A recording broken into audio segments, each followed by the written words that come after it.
Alright guys, welcome to Coach's Corner. This is really the best part of the stream. It'll be a nice, long, extensive stream here. We're going to go through a lot of the prep for Emerald Nightmare. We're going to go through the bosses step by step with videos and commentary and pretty much everything you need to know. As a normal and heroic raider, this will be your big resource. I'll be quite thorough with a lot of the encounters. If you guys have questions, ask. I do have my little spreadsheet here for questions. We probably should just put these on the same page, midgets, just make it a little bit easier. But yeah, it'll be a nice, good Coach's Corner. I'm a little sick, so I do apologize if I'm sneezing or coughing all over you guys. But we'll go through all these bosses, and we'll go through kinds of prep that my guild is going through, and maybe also what some of you guys want to be doing as well when you get into Emerald Nightmare, which we're super excited for. It's been, weeks of prep now, and this Tuesday will be our first sort of week of raiding again. So it'll be lots and lots of fun.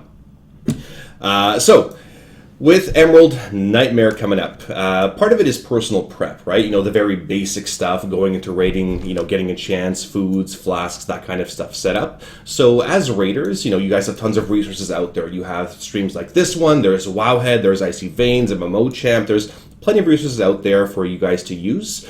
And enchants and gems and those kinds of things are some of the requisites for getting into raiding. It's sort of like, I don't know, trying to play hockey or playing some kind of sport and you put on your skates but you don't tie them up, right? Enchants are that kind of thing where you don't really need to tie your skates, I guess, but unless, you're going to be falling over and, not skating effectively or not playing as effectively, you want to get these enchants going, right? So things like, your crit enchants or your gems, or your gems, depending on what they may be, or your neck enchant or your cloak enchant, those kinds of things should be done as well.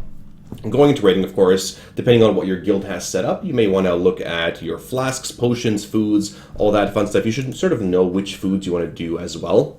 My guild has them set up really nicely here.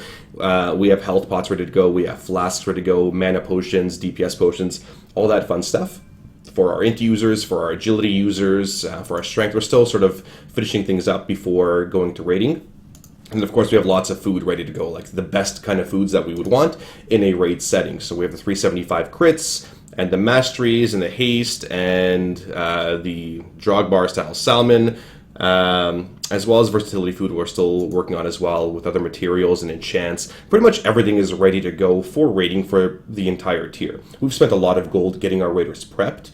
All of our raiders are expected to be a certain item level, but we've made everything we could to make sure those guys are getting there.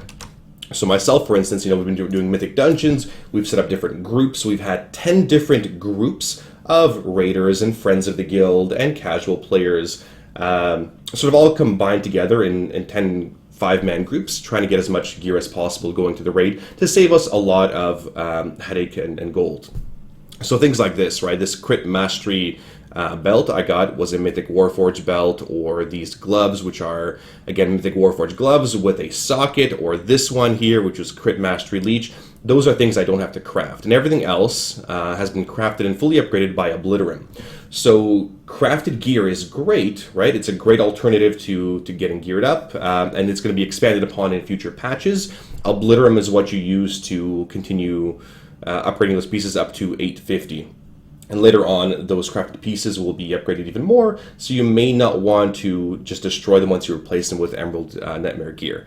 Some kinds of things, I bought myself the Dalaran ring because, I could, and it's great. It was a great little thing to do earlier on. Jewel crafting, this Titan Forge trinket I got, a nice little stat stick from one of the world quests, and I've got a Dark Moon card ready to go. So I'm pretty happy with my character's preparation going into Emerald Nightmare.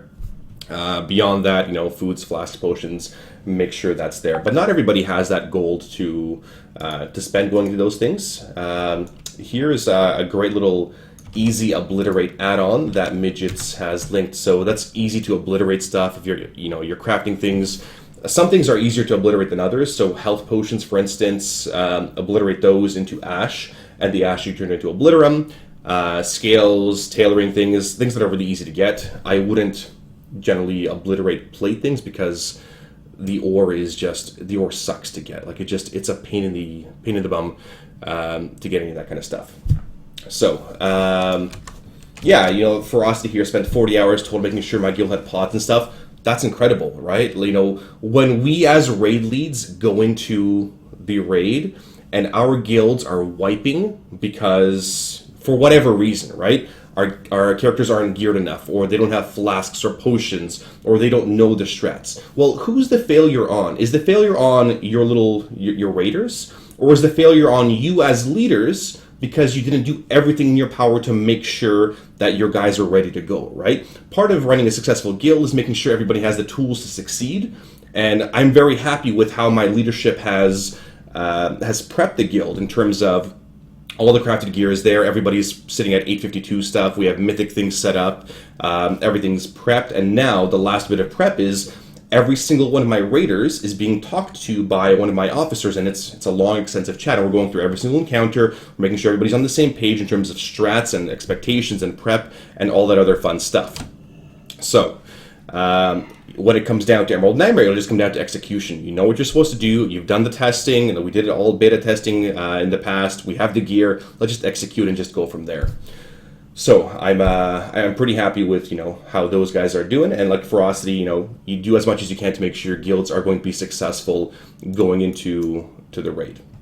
So we're going to go through a lot of the bosses here. I'm going to pull up my VODs from each of these bosses. Let me get my VOD going here. And I'll sort of give you an explanation of these bosses, what they do, general strats. We're not going to cover mythic strats. Mythic strats mean, generally, if you're watching the stream, you're probably not that high-end mythic raider, and there's plenty of other streams that, you know, that will benefit from it. So we're going to go through some of the abilities of Nythendra. We'll do some dungeon journal stuff. There's a lot of really good resources out there for these bosses. Wowhead has some fantastic guides. I looked at them this morning. They're pretty solid. For the most part, very accurate as well in terms of strats for LFR, normal, heroic, and mythic. It goes through all the abilities, similar to what we're going to be going through as well. And it tells you sort of what to do, you know, what general strats do. It's probably the best Wowhead guides I've seen ever. So they're quite effective. So start with Nythendra. Nythendra is the first boss in Emerald Nightmare. You can't skip her. You have to go through her. She's got some fun little trash, and I'll explain some of the things as we get going. So there's certain things to watch out for, you know, when you go through that encounter. She's basically a sleeping dragon. It's a two-phase fight.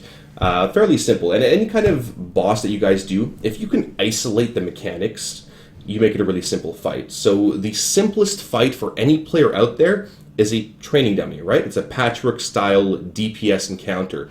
And if you can isolate the mechanics and, okay, so there's this mechanic, what do I do for this one? Great, I've got it covered, let's put it to the side. Another mechanic, got it covered, put it to the side. And if you can isolate all those mechanics and know what to do for them, the rest of the fight is just a really easy training dummy. So Nythendra, same kind of thing. She's a two-phase encounter. She's got a couple of things like Infested Ground here, where she creates little pools of green crap on the ground. She's got a big breath. She's a dragon, right? So what do dragons do? Number one, dragons breathe. So tanking 101, as a tank, you never want to tank the boss in facing your raid, because it's going to breathe on your raid. She's got a tail whip on some of the higher-end encounters, so heroic and mythic. She does a tail whip, so don't stand behind her. There's a debuff that comes out as well, which is the rot debuff, and we'll go through all those things as I go through this VOD as well, and we'll go through it. So here we go. So I'll pull up my little VOD here from a little while ago. Alright, so this was the pull here, and basically the way we have it set up, and I'm going to pause it because I can't draw on my screen, unfortunately. I don't have that little tool, it's not working. Basically, we set this up in a 4-point strat, and the picture I'm going to use for this one, so I'm going to pull it up here really quick for you guys. I thought I had it, actually I do have it pulled up. This is sort of our picture for the boss and our sort of setup for it. So we want to use 4 cardinal directions, and we never want to have, you know, be opposite, because let's say the boss is starting to be tanked at the green triangle, then we're going to stand on the star. So we're going to be on the right side of the boss, right? So if the boss is facing down, I'm just going to draw it for later. If the boss is facing down towards a triangle, we are on the right side of the boss, and we're going to be rotating the boss counterclockwise depending on the abilities she does, and going from there. And this is gonna, you have to be very proactive with this encounter, because later on when you get into phase 2, it makes your life a lot more difficult if you're not dropping the puddles in the right spot. Here's a little pink. I'm allowed to share this one with you guys. So there's a little picture of that one. And that's sort of how we have our group spread. So that green circle in the bottom is the healing rains, the Efflorescence, whatever. And that's how we have our group spread out. So we want to minimize how much damage goes out. This is an encounter where you want to be typically, have a loose clump or loose spread, because if everybody is stacked in, especially on heroic and mythic encounters, the debuffs do a lot more damage to you and they give you even more negative effects. On normal, if you're stacked in pretty close, you just take more damage.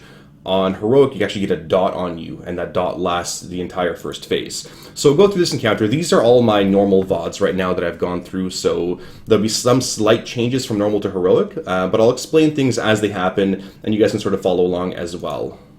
There we go. All right, so we've pulled the boss here. We're using slightly different markers right now. Where's my thing not working? Yeah, slightly different markers.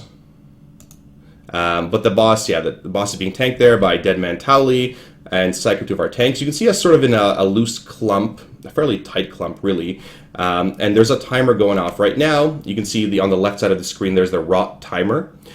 With that rot timer, 2 people are going to get targeted by a debuff.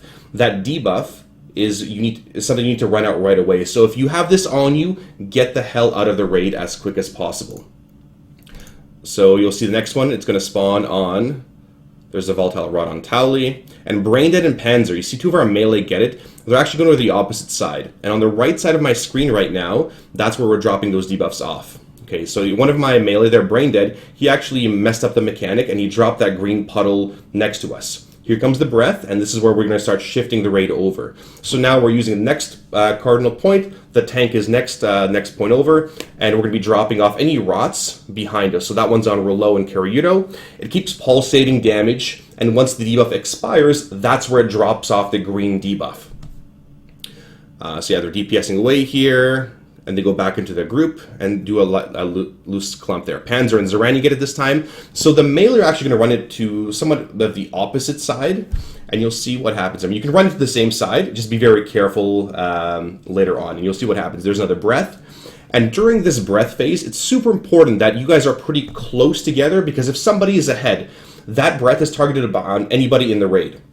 If that breath, and our tank's a little bit out of position here because of that really bad puddle, if that breath is targeted on you and you are ahead of the group, I'm going to pause this for a second.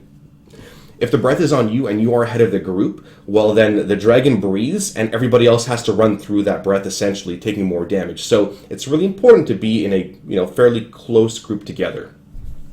This is phase 2, starting with Nythendra. You'll notice a lot of these little maggots and bugs around the raid.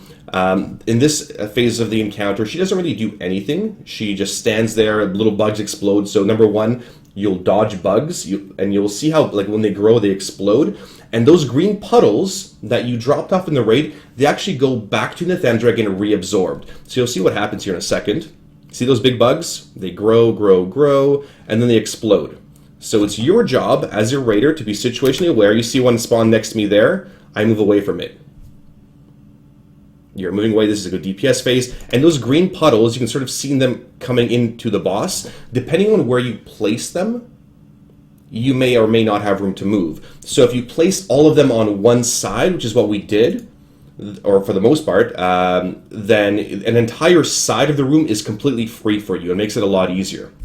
Now, the next thing with the rot debuff is after every single phase 2, or that little sleeping phase, there will now be more rots. So now it's 3 people. So initially it was 2, and here it's on me. I ran out quickly. It's Rouleau, Smallwood, and Zorania.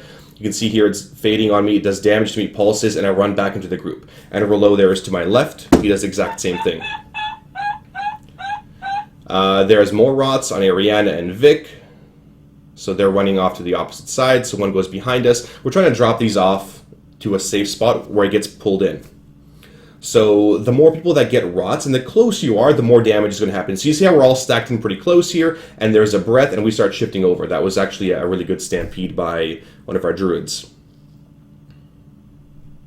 There we go, and they're dropping them off on the side there, And very soon we're going to deal with one more breath, and then we're going to be shifting over again. So those ones where you see where the tank is right now, behind the tank, there's a lot of green puddles. There won't be a lot of room to move during the next phase 2. So there's next rot coming out in a couple seconds. That's rot number 5, and it's going to be on Rolo, Vic, and Zarania. They're going to run behind the raid. You got to move out of the raid really quickly because it does a lot of damage. Now, if you don't run out quickly on Heroic, the big difference is it will leave behind an infested dot. So let me pull this up really quick here. So on Heroic, there's this infested. So if you get hit by any of the plague stuff, the green puddles, whatever, you get a 7,000 damage ticking dot that ticks every 2 seconds, and it stacks. So it gets stronger and stronger and stronger, and that's going to really hurt the healers a lot. So if you have a lot of stacks of plague and you're not doing the mechanic correctly, your healers are going to hate you. So be very, very careful when you're going through that one. There. So there's the breath. You see how it targets anybody? So targeted person that was all the way back there. And then we're going to be dealing with the heart of the swarm phase here in about 2 seconds. Now look where these puddles are. Because these puddles weren't placed in a great spot, they're actually going to path through us, and it's going to be a lot more difficult to dodge the bugs as well as dodge the green stuff. So think of, Cromrock, right? Think of Cromrock and dodging those green, purple, and orange waves. If you're not in a good spot, you can't really DPS effectively, right? As a DPS, you want to stand there, you want to tunnel, you want to just blow your load on the boss. Well, you can't if you're having to dodge a lot more mechanics. So by being proactive and dropping these puddles in a good spot, it makes your job a lot easier. All right, here comes the heart of the swarm, and see what happens. So there'll be a spot here that I'm going to run to. So I took a look there. Okay, it's going to go there. I'm going to try to dodge these, and I'll dodge one more as they shift towards the boss. At the same time, you're dodging bugs. People are going to take a lot of damage here. I can't remember if somebody died on this one. Yeah, there's a bug exploding. Yeah, hit a couple of our guys there. The druids were just standing on the bug. Unless you're trying to start a bug collection, don't stand on the bugs. And now that we've dealt with 2 of these phases, now there are 4 rots coming out. So that is a bit of a soft and rage mechanic. Watch what happens here. So 4 people. Shuolo, Vic, and Zarania. And I think there was one more there getting hit, ran the other way. So it gets tougher and tougher as the encounter progresses. And the next rot here in a second. And you can sort of see how we're spread out. So if you see how my raid is right now, they're on the outside of that circle. Did I have that picture for you guys again still somewhere? They're on the outside of that circle. So when somebody gets targeted by, let's say, Roshi and, I don't know, Netoro get targeted by the rots, will they get directly out, and they will not hit the melee, they will not hit Prime, Gan, or Bran, all those other people. So you want to minimize how much damage your raid takes by your position. Position's important, right? You're standing in the heals right now, you're getting the heals, but you're minimizing how much damage they take. And there's a 4 rot right now. You can see here, Bran, Kirito, Netoro, and Panzer all got rots. So it's quite a bit more healing intensive on that encounter. Here comes the breath. Again, always shifting to the same side. So alternatively, you could go the complete other way, but it would just flip things around for you. And it is a pretty straightforward encounter for the most part. It is a pretty cool. Yeah, I got some gear there. That was nice. And yeah, when we were testing these bosses, we were all around 850-ish scaled. No, we were 835, I believe. Sorry. When we did normal bosses. So those of you going into normal rating, you'll be, I don't know, it's tuned for being around 835. If you're 835 right now, going into normal rating, you're totally fine. Heroic raids are tuned to being 850. So my guild is going to be going to heroics first, and normals, and then doing keystone dungeons, which would be another, fun thing as well. But yeah, it's a pretty fun encounter. I don't know, it's boring. Dodge the bugs. Make sure you know where to drop puddles. The puddles is the big one. And now the last big thing, and sort of prepping, and I just really should have mentioned this a little bit earlier, prepping yourselves for these raids is you need to have, WeakAuras or boss mods or something. So what I use is, and I'll go through questions between bosses here. I use, VEM. VEM's a fantastic it's got voice packs, and what I always tell you guys is audible alerts are much more effective than visual alerts, and you can really can and should use both. So if you have something that yells at you, hey, you're standing in puddle, then you'll typically get out of the puddle. If your screen flashes green because you're standing in the puddle, that helps too. And like we've said for a long time is raid awareness, situational awareness is a learned skill. If I punched you in the face every time you stood in fire, you would learn very quickly not to do that, right? If I lit you on fire every time you stood in it, you'd learn very quickly. So in the same sense, these add-ons are tools to help you succeed, whether you're a normal raider, LFR, heroic, or a mythic raider. WeakAuras is another great one. So here's a great link. Oh, thank you. Let me just beat me to it. These raid WeakAuras are already set. They're tested. They're ready to go. They're super easy to use. Here are Nythendra's WeakAuras. So basically, I'm going to click this. It's going to redirect me. I'm going to copy all of this. Just copy the string into my WeakAura. I'm going to import it like this. Import, paste, done, and click import. And there we go. These are all of Nythendra's WeakAuras, really. You have the infested one on the far left side, you have the rots, and then you have the actual plague that you're sitting in, the green puddles. So those are the important ones for that encounter. Oh, I guess I already had them set up. Well done. So yeah, so those are already set. I encourage you guys to use them. Rolo here from the stream has made all those WeakAuras available to you. We've tested them in beta. They work.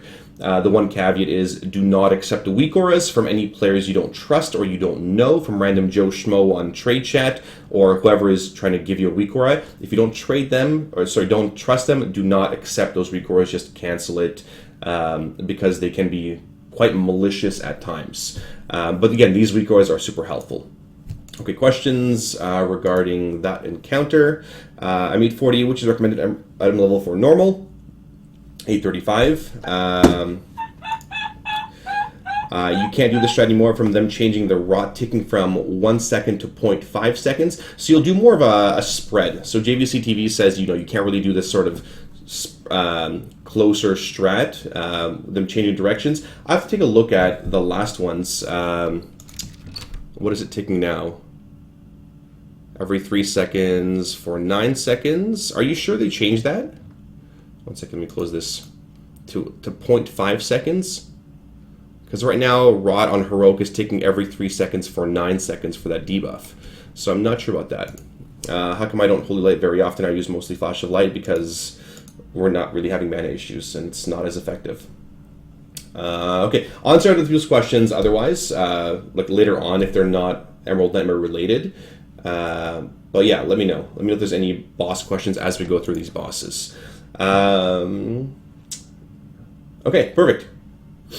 Won't the shared plague damage be a problem with getting 10 stacks from mind control on Mythic? Well, it will. So you'll want to do like a more assigned positions with the Mythic mechanic, and I'll touch on this one really quickly. With the Mythic mechanic, you'll want to control how many stacks you get. You want to get up to 8-9 stacks because your 10th stack will be triggered by the tank and the tank's explosion because it is a raid-wide AoE.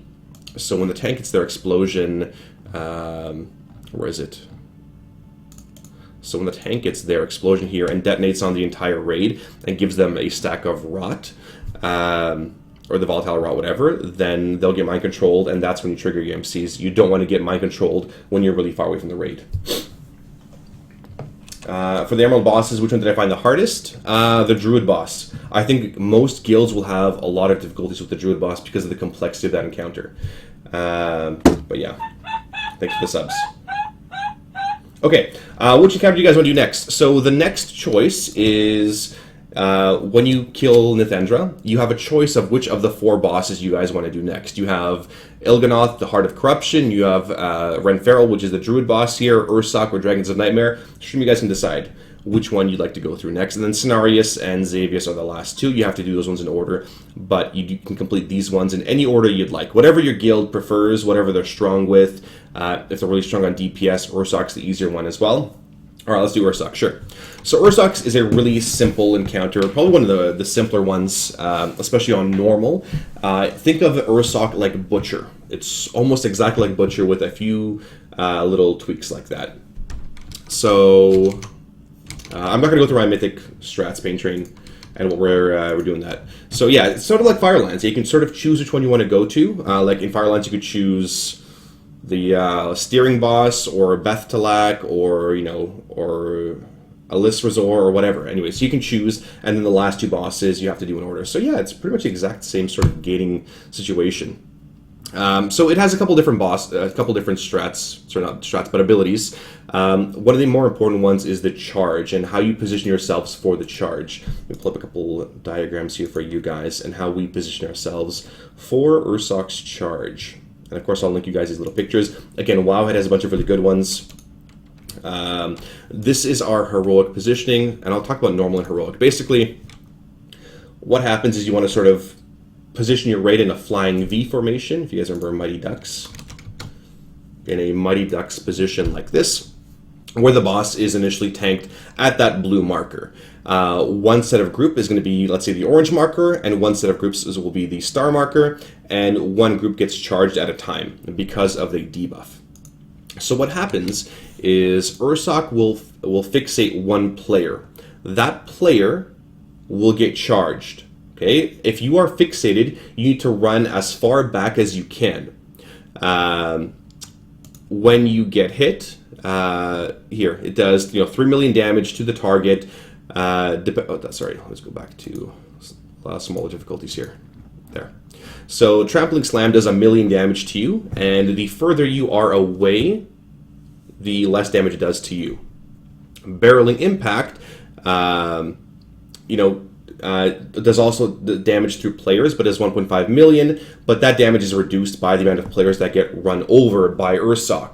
And if you get run over by Ursoc, you get a debuff called Momentum, and Momentum will increase the amount of subsequent damage you take from the charges, or your group takes from charges, by 500%. So if the same group gets hit by the charges twice, they will die. So the important thing is you're alternating groups back and forth.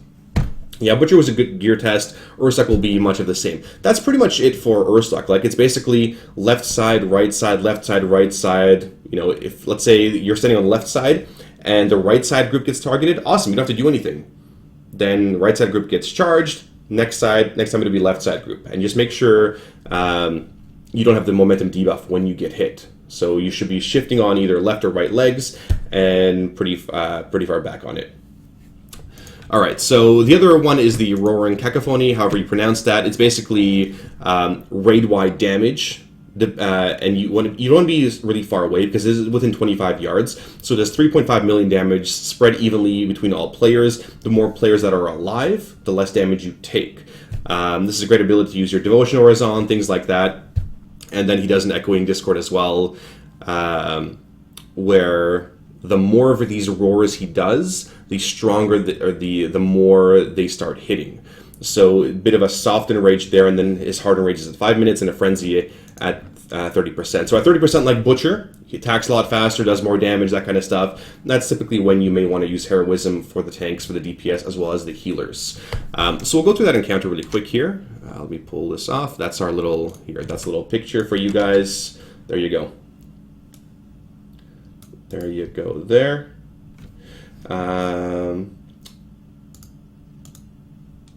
Why do tanks take so much damage? Because they're likely not doing the tank swap correctly. That's why.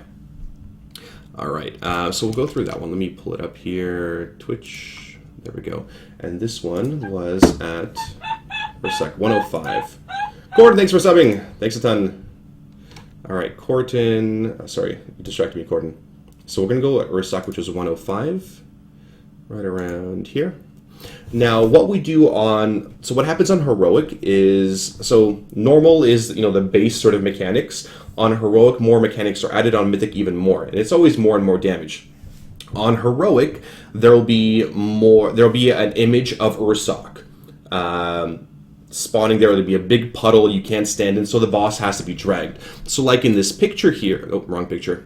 So like in the picture that I linked you guys here a second ago, this one here, the boss has to be dragged around. And the way my guild's working with it is we are baiting it. So we are constantly leapfrogging our sides. So because we are dragging the boss counterclockwise, right, to the left side here where the arrows are, the star group will always be getting hit by it. And I know you're getting confused here because the momentum debuff and you can't get hit twice. Well, the groups keep alternating. So the first group will always be the right side. So let's say I'm standing on the left side, I'm orange marker, and I get targeted by the gaze. Well, I have to run over to the right side and make sure that group gets hit.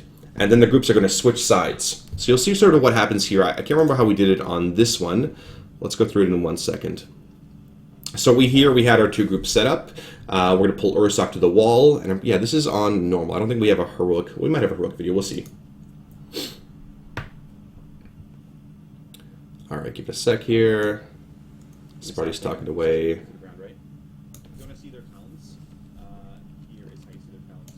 Yeah, show how people show their talents. All right, nice long pull timer, of course. Checking on my phone. All right, so you'll see exactly what happens. So the tanks are going to bring it over to blue marker. There's no real reason to be really far away, so be close to your side. I'm on the left side, and see how we position these things. So the boss gets pulled in. Everybody gets in position. We pull threat there, of course. And I'm on the left side. You want to be on the far left side, as you can. I'm going to readjust myself here. So both groups want to be ideally in those healing range, in those circles. First thing that's going to happen here is a gaze. So watch who it targets. It targets Eyelid.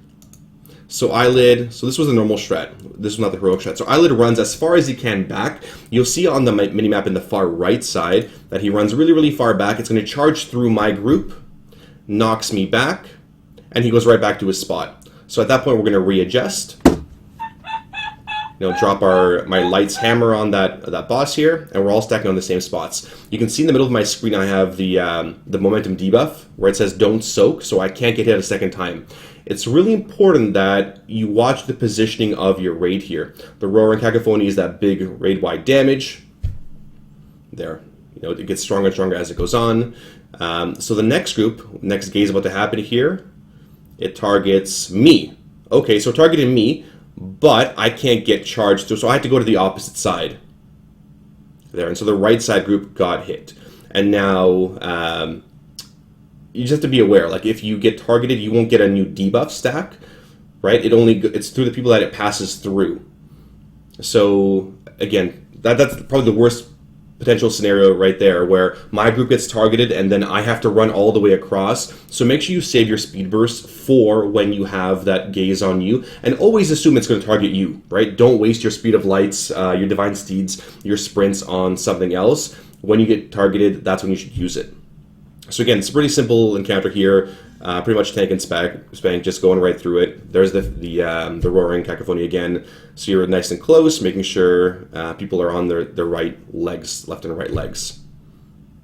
And next one is going to be the gaze here. So right group was last time, and now see Vic. Vic got targeted. He actually has to run really far, and there's a little arrow that's going to be fixed in the future. Blizzard is actually turning those arrows off, where those arrows, where you're supposed to go in patch 7.1. There's a sub, thank you. There's a fear going off right there. I wonder if I have a heroic video I could show you guys. Maybe I'll show you guys one of the logs and replays from Ursoc. There's the next one, and then we're going to have another charge here in about 5 seconds. So typically he does 2 breaths between, I call them the roars, breaths, whatever, between every gaze. Roche is going to the far right side, and now what's really important is, if you, let's say the right side gets targeted and I'm on the left side, it's really important that you are not being clipped by that charge, because right now I have the momentum debuff. If I get clipped, I will die. So you need to be at max melee range. Always play it safe. There, it charges that way, the big explosion, and brings him right back. So at this point, the boss has Frenzied. He'll be attacking a lot faster, doing a lot more damage, and this is when we would hero. So you see our heroism going there, or Bloodlust for you Horde. And we keep burning the boss down. It's a lot more damage going out, so you might want to start saving your cooldowns for this one, your devotion auras, everything else. There, we get a sack on him. More heals, more heals. And I mean, these are my favorite kind of encounters because they're really simple and boring. This is just normal for you normal raiders out there. There's Zaranya. Zaranya's trying to decide which way to go. Finally leaps out there. He ran the correct direction, which was left. And the boss comes back, and we kill him. I'll try to pull up one of my... There we go, killed Ursoc. Thanks for the subs, guys. Thanks a lot. These fights seem so simple when someone explains them, but they're just a cluster in the actual raid. Yeah, and you know what? That's totally normal. That is totally fine. We've done these bosses a bunch of times, and it's a lot easier to explain them. And when you guys see me, it's like, what is this bozo not healing? Why isn't he casting enough heals, right? But when you're in the thick of it, like, it's a lot different, right? Is 5 healers necessary? No. It depends on your raid side, right? Raid size, right? So typically in a 30-person raid, you'll run 5-6 heals. In a 4-person raid, you'll run 4 healers. So again, it depends. For every 5 people, you'll typically run 1 healer in general, right? So we ran whoever showed up. So it's not necessary to have that many healers or that many tanks. On Mythic, you might want to use 3 tanks. On other difficulties, 2 tanks are totally fine. The Wowhead has a great guide. I'm going to pull up the Wowhead guide for you guys really quick here, because their stuff is really good. Let me just find it. Guides, Dungeons and Raids. Where are you, Emerald Nightmare? Legion Dungeon. Where is their Emerald Nightmare guide? Didn't I just see this somewhere? Oh, there we go, Emerald Nightmare guide, one of the first pictures. So Wowhead has some really good guides here as well. I haven't seen the Icy Veins ones yet. I haven't checked, honestly. So on a fight like Ursoc, and somebody mentioned, there's a lot of tank issues. My tanks are getting trucked. It's because they're not dealing with the debuff appropriately. This is sort of how you have to deal with the debuff with the Overwhelm as well as the Rend Flesh. And it's a step-by-step kind of thing. This is really important for the tanks to know. The tank 1 starts the fight and gains 1 second of Overwhelm. Tank 2 taunts and gains Rend Flesh. Then you taunt back and gain 2nd set of Overwhelm. And then tanks 2's Rend Flesh has fallen off at that point. You can sort of see the duration of those debuffs right here. Sort of draw you guys a picture. Yeah, I don't want to pay $25 a month. So you can sort of see there. This is the Rend Flesh. These are the stacks of Overwhelm here, right? And which tank has it. So this is the reason why your tanks are getting absolutely destroyed. Our tanks had this issue too until they sort of finally figured out what the timings between the taunts were. So the person that asked the question, the Wowhead Ursoc guide is really good as well there. And your damage dealer responsibilities, your healer responsibilities, when to use cooldowns, that kind of stuff. The Roaring Cacophony, again, it gets stronger. And then, when to use Devotion Aura, well, early on, and make sure you have it for the Frenzy phase as well. So that's sort of the tank mechanics with it. Easiest way to know when to tank swap for debuffs is when the Overwhelm tank takes his 2nd Overwhelm stack. Pretty much, right? Like when you have your 2nd stack here, then you swap off. And then you're doing the opposite thing, right? So first tank takes Overwhelm, then there's a Rend Flesh, then there's lots of little taunt swaps in between. And later on, during Mythic, there's more bears spawning. I'm going to pull up my heroic little thing for you guys. Let me find it here. Xavius. Where are you? Xavius normal. Ursoc. I think it was in July, actually, right? Sorry, guys, 1 sec. There we go. Ursoc heroic. Okay, so this is we did a combined raid with some of the Zeros to Heroes guys. We only 3 healed this one, so we didn't have enough healers. So it was a rough one. Actually, where's Ursoc? Yeah, we wiped a bunch of times to try different strats. We actually ran 5 healers with this one. But I'll show you the replay. Where are you, replay? On what we had to do here for positioning. So you'll see exactly what happens in terms of positioning, and I'll give you another play-by-play with it. So again, the boss is tanked by the square marker. That's where the tanks are. We all go to our sides, left and right sides. You have to make sure it's a pretty, tight clump.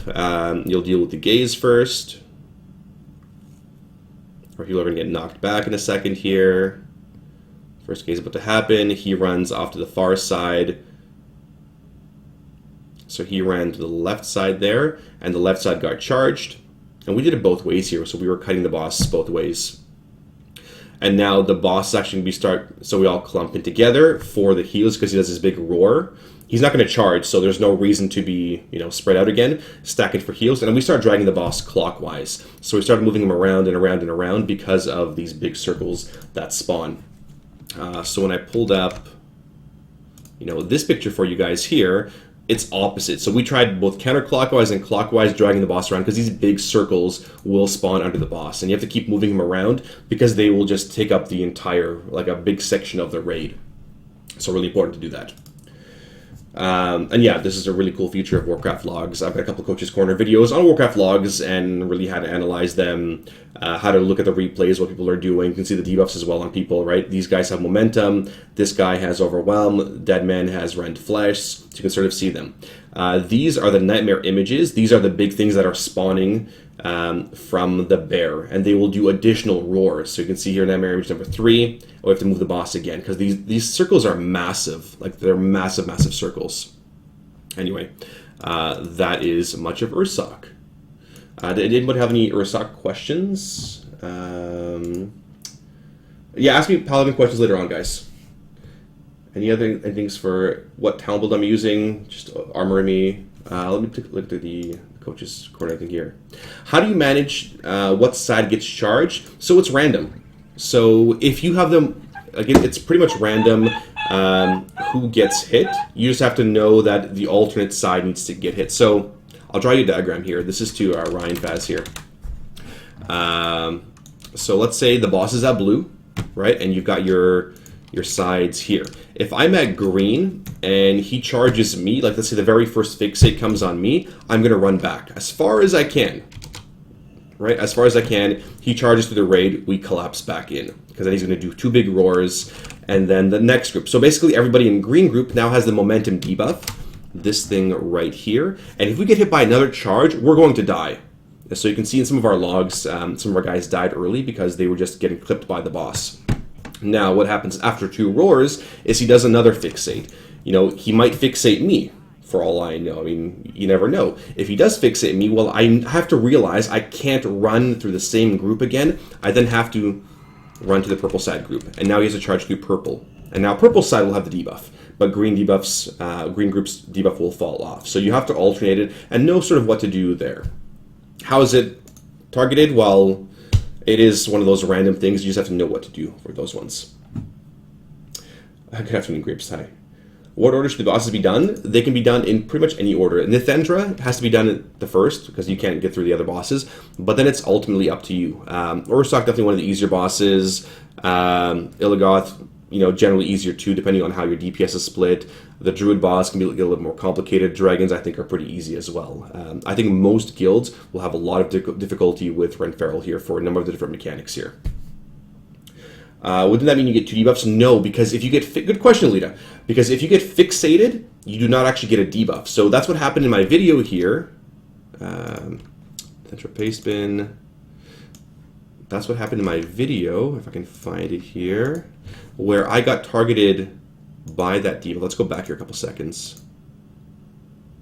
All right, the focused gaze, yeah. Okay, so focused gaze 1 was on my group. Who's it on? It's on Eyelid, so Eyelid ran back. So watch what happens. That's a great question, Lita. So he ran left. You see the momentum debuff, right? The thing that says don't soak, that is the weak aura that says, hey, your group cannot get hit. Now what happens is in, how many seconds? 20 seconds. Yeah, next in about 5 seconds, see who gets targeted. I have the debuff right now, though, right? So if I get run over, I'm going to die because of the momentum thing. It picks me. So this is where I use my Divine Steed. I run all the way across because the other group has to get hit. There, the further you run, the better. And it did not refresh. You see the don't stack thing, or don't soak? It did not refresh my debuff. So if you get targeted, your debuff will not be refreshed. If that sort of explains it to you.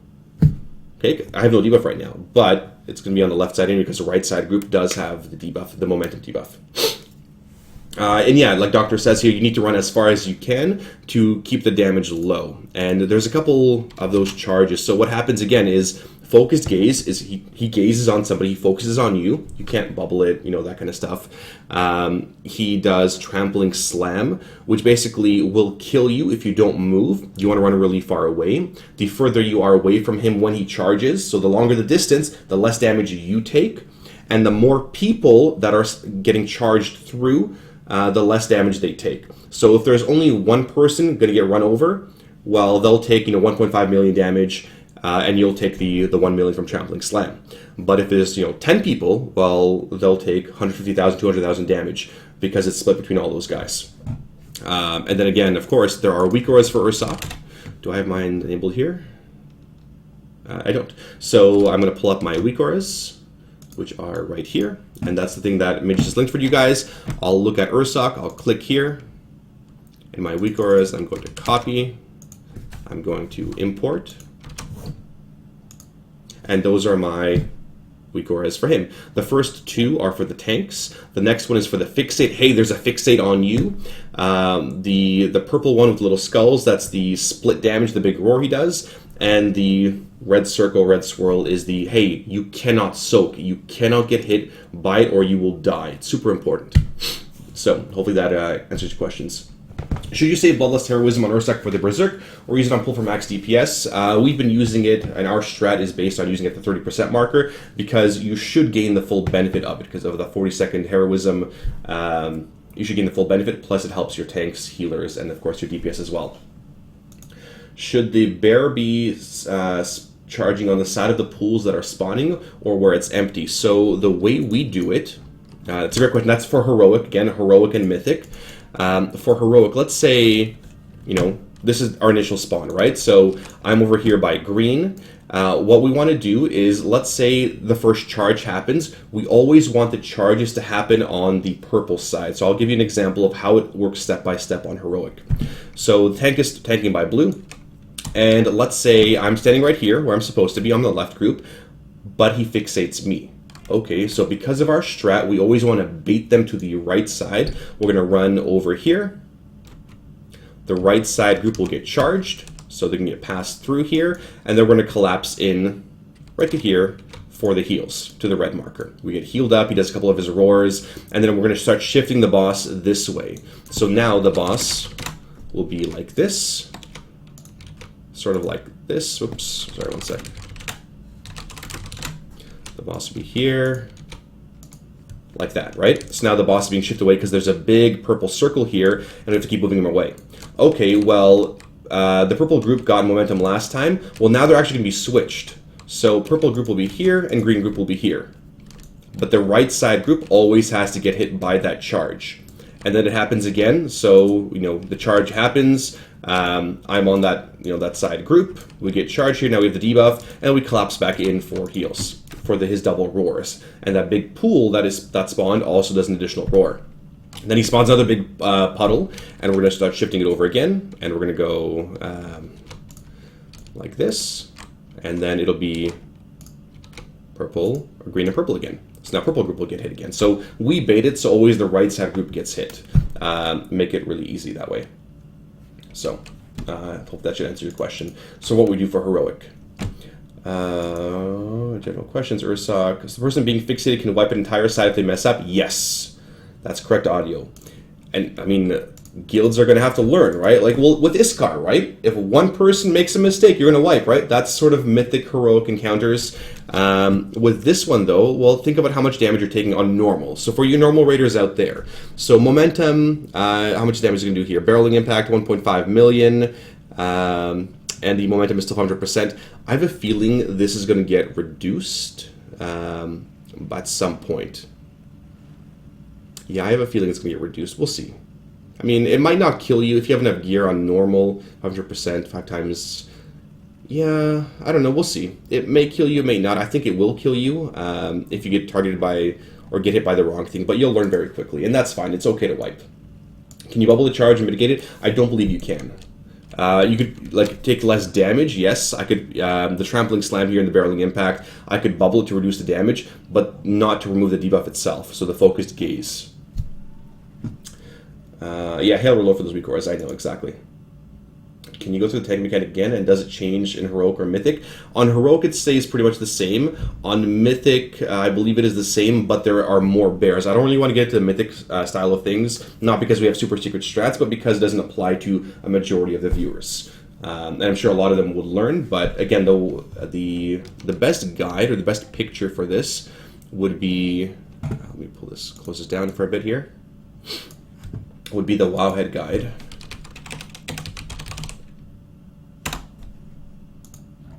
Pull up the Wowhead guide for you under Ursoc and explain how the tank mechanic works one more time. There. So there's the tank chart right here. What happens is you'll get the first overwhelm, right? Whatever tank is tanking gets an overwhelm, right? Which does what? Well, with the overwhelm, they take, extra damage and increases damage taken, increased damage taken by rend flesh by 150%. So the important thing is, if you have overwhelm, you cannot take rend flesh. If you take rend flesh, you are going to get destroyed, and that is why tanks are taking so much damage. So you can see here, there's an orange tank and a red tank, right? Orange tank, red tank. Orange tank first takes the overwhelm. Well, then a rend happens, so the orange tank can't take it, so what do? Well, the other tank takes it. So the red tank takes the rend flesh, the little claw debuff there. And then the other tank taunts back and gets second stack of overwhelm. And then after the second stack of overwhelm, you do a taunt switch, and the roles are reversed. Now, red tank is taking a stack of overwhelm. Orange tank, well, his debuff expired, his overwhelm stack expired. Basically, it's like a big vulnerability. The overwhelm is, I don't know, like it cuts you open, right? And then the claw does a ton of damage to you, right? Like it's a big infected wound kind of attack. And if you have both together, you're going to take a ton of damage. But you can take them separately, and that's the goal for the tanks, to take them separately there. Hopefully that answers your question there in terms of heroics. Sorry, of the tanking mechanic. Sparty, question, new to raiding. Raids always need flasks from alchemy. Generally, you should be using flasks, yes, for sure. And so, yeah, the heroic mechanic is the... Where is it here? Again, on this one is the Nightmarish Cacophony, where he leaves a big puddle on the ground, and there will be images of bears spawning, and those bears will do additional roars. So you'll have to move the boss. That's the big one. Okay, I'll talk to you about Holy Paladin questions later on, guys. For those of you asking devotion or that kind of stuff. Okay, I think that's it for Ursoc questions. Okay, so let's move on to the next fun boss. Next boss being... What boss do you guys want to do next? Your choice, guys. Again, you kill Nythendra. We decided we're going to go do Ursoc next. What do you guys want to do next? Do you guys want to do the Heart of Corruption? Do you want to do Renferal, or do you want to do Dragons? Any one of these three. Renferal next? Okay.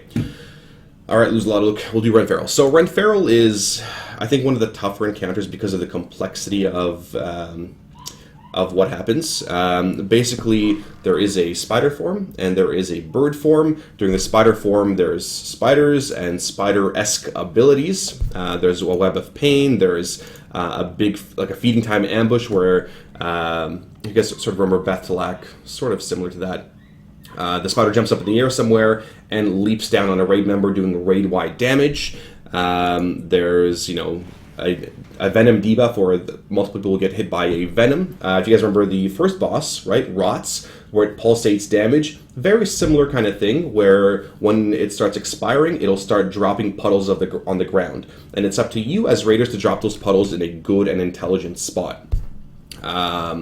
He does a Web of Pain, which connects to tanks and then players later on. The further people are away, the more damage you take, because it reflects the damage back. So you want to be nice and close. If you have Web of Pain, be nice and close to your buddies. Do not have this big, giant, massive Web of Pain. That's sort of the big thing to get rid of it. Spiders and spiders accessories. Feeding time, it'll be pretty straightforward. We'll go through that one. Vile ambush, same kind of thing. There will be spiders as well that spawn. There's things that happen throughout the entire encounter. There's eggs around the entire platforms. These little eggs, if this is the platform here, these little eggs are all over the place. Well, when you guys are doing dungeons like Darkheart Thicket, you guys know what happens when you run over eggs, right? Well, bad stuff spawns. It's not drakes or dragons this time. It's lots of little crappy spiders. And I know how much you guys love spiders.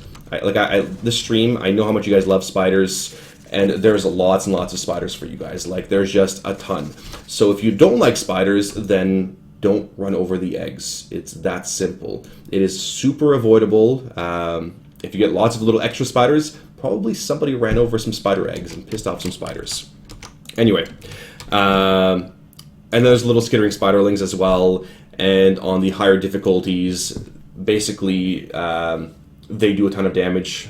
Which difficulty? Venomous spiderlings here, dripping fangs, and yeah, it's not a fun deal. So, Yeah, don't run over X Fatality. Let's go through my Renferal here, and I'll explain what happens, what to do for each phase. So I cover the spider phase, and she keeps alternating between, I hope it's a she, between spider phase and bird phase non-stop. So, where did I pull up Renferal? Renferal is 49 in my little Twitch thing. And yeah, like this is an entire raid. If you guys want to watch it, it's the entire raid minus Xavius, because Xavius wasn't there. But I've got a different video for you guys to show you guys. All right. So is this right? 49. All right. So this is the boss here. So what we do is we are taking the boss on one side because of the way Vile Ambush works and how the platform is set up. I wish I could sort of not gray this out for you guys. You can sort of see our markers here set up. We have the red marker here and skull marker here. On one side, there is a cliff. Sorry, there's a cliff on the right side there. If you fall off, you die. That's what happens when you fall off cliff, if you're not sure. On the left side, there are spider eggs and spider web sacks and all that other kind of stuff. So that's the mountain side, and then there's the cliff side, just in case you're wondering when I use different terminology. So we're going to pull the boss over to here and explain why. The Vile Ambush, that big sort of leap up in the air, lands on one person, and we want to control where that ambush lands. So here we're pulling the boss, and we're dragging the boss really close. Now, there is no reason to be spread out, so you want to be stacked in. We have a designated person here, a Brandhista, she's the star marker. Everybody should have been stacked there. Now, here's the first ability that comes out. This is the Necrotic Plague. Is that the Necrotic Plague? Necrotic Venom. Plague is different. Necrotic Venom debuff. Where every 1 second it drops a debuff, and each pulse leaves behind a venomous pool. See what happens when those two people drop it off. Now, it's really important that you don't drop those venomous pools under your raid. Your raiders are going to hate you if you drop them off. So we said, hey, go to the mountain side, right? The mountain side of the platform to drop off your plagues. Look where they drop them off. Watch this. Okay. So they're dropping them off. At the same time, Vile Ambush is happening. Okay, so a lot of things happening in this picture. So the first thing on the far left side of the screen, those guys with Necrotic Venom are dropping those things off. The other thing is that big green circle that you guys just saw. We'll go back a couple seconds here. So okay, we're going to pull the boss again. The big green circle, she goes up in the air, and you have to wait as a group because it can target any one of you. If you are too far in the middle of the platform, well, you're going to screw your raid over. The goal is to bait it. If everybody's nice and close, you know it's going to spawn there. So, and we were practicing a mythic strat here on this one. I'll explain it in a second. So Necrotic Venom comes out. Those guys run off to the far left side. The Vile Ambush. So she goes up in the air. You can sort of see her there. And she's coming to there. She chooses a person or a player. It's like a purple person there in the middle of the screen. Anybody in that green circle is going to die. This is where you got to book it the hell out of here. So we're going to run. I actually screwed this up. Okay, so see, this is where I made a mistake. For those of you watching, this is I'm going to call myself out on this mistake. There are essentially 3 lanes of traffic. There is the mountain side, which is people for Necrotic. There is the webbed side, which is me. You see the tanks, the blue marker there, they got linked together. And then myself and somebody else here, we actually both screwed up. We're supposed to use the middle lane of traffic, so where the orange marker is right now. And everybody else uses the cliff side. On higher difficulties, if you hit somebody else with your tether, they get knocked off the platform. So we were trying to practice, hey, everybody that has a web, the web of pain on you can see it on the right side of my screen there. We totally wiped the raid there. If that was on Mythic, by the way, should have been using the middle. And you see how far away that person is from me? The further the person is, the more damage we're going to take. Now, what happens as well is, so those green puddles are the Necrotic Venoms, and then little spiderlings spawn as well. Those little spiderlings have to be killed away from the boss because, number one, they drop pools. Whenever they're killed, they'll drop a little green pile of crap on the ground. You don't want to kill them near your tanks or near your melee because that's not really fun. I don't think she jumps on people with Venom, Sostonia. Good question, though. Yeah. So anyway, so the Web of Pain should be pretty close together, and again, you're stacked in. So here, Necrotic Venom comes out. You'll see 2 people up on the hill there. I believe it is Ganor and somebody else. They're going to be dropping off those green puddles. And that's totally fine. So it's fading in 2, 1. He ice blocked it. That's totally fine, right? totally fine to ice block it. Ganner's running around there, dropping off his stuff out of our way. That's really important. Don't drop it in our way. So necrotic venom happening again here. There. The venom is on Ariana and Braindead. They have 10 seconds to run out. So it doesn't happen right away. You have 10 seconds to run out and put it in the right spots. So they're going to go around here, and they're going to go drop off. One person went to the wrong side there. I think it was Ariana there. Okay, so here, we're going to wait. There it is. It's really hard to see. That's my little gripe about this. It's a little hard to see that big green circle. I'll scroll back a couple seconds. Watch what happens. So we're waiting for the big green circle. Do not move until you see the green circle on your screen. Feeding time about to happen, and there it is. And now we all book it, and because now I did it correctly, orange lane, Web of Pain goes with me, and everybody else uses the cliff side. That's hopefully a better vantage point for most people. Necrotic Venoms go to the wall side, right? And then the Spiderlings are killed away from her because of her debuff. And now she would go into Darkwing form. Okay, so after she does that a couple times, she goes into her bird form. Yeah, exactly that. It goes into the thing in a couple places. Now the bird form is fun. Hey, Shell Stars. It's really exciting. There's a couple of things to really notice with that one, the rock form or bird form. One of the first things she'll do is her Twisting Shadows ability.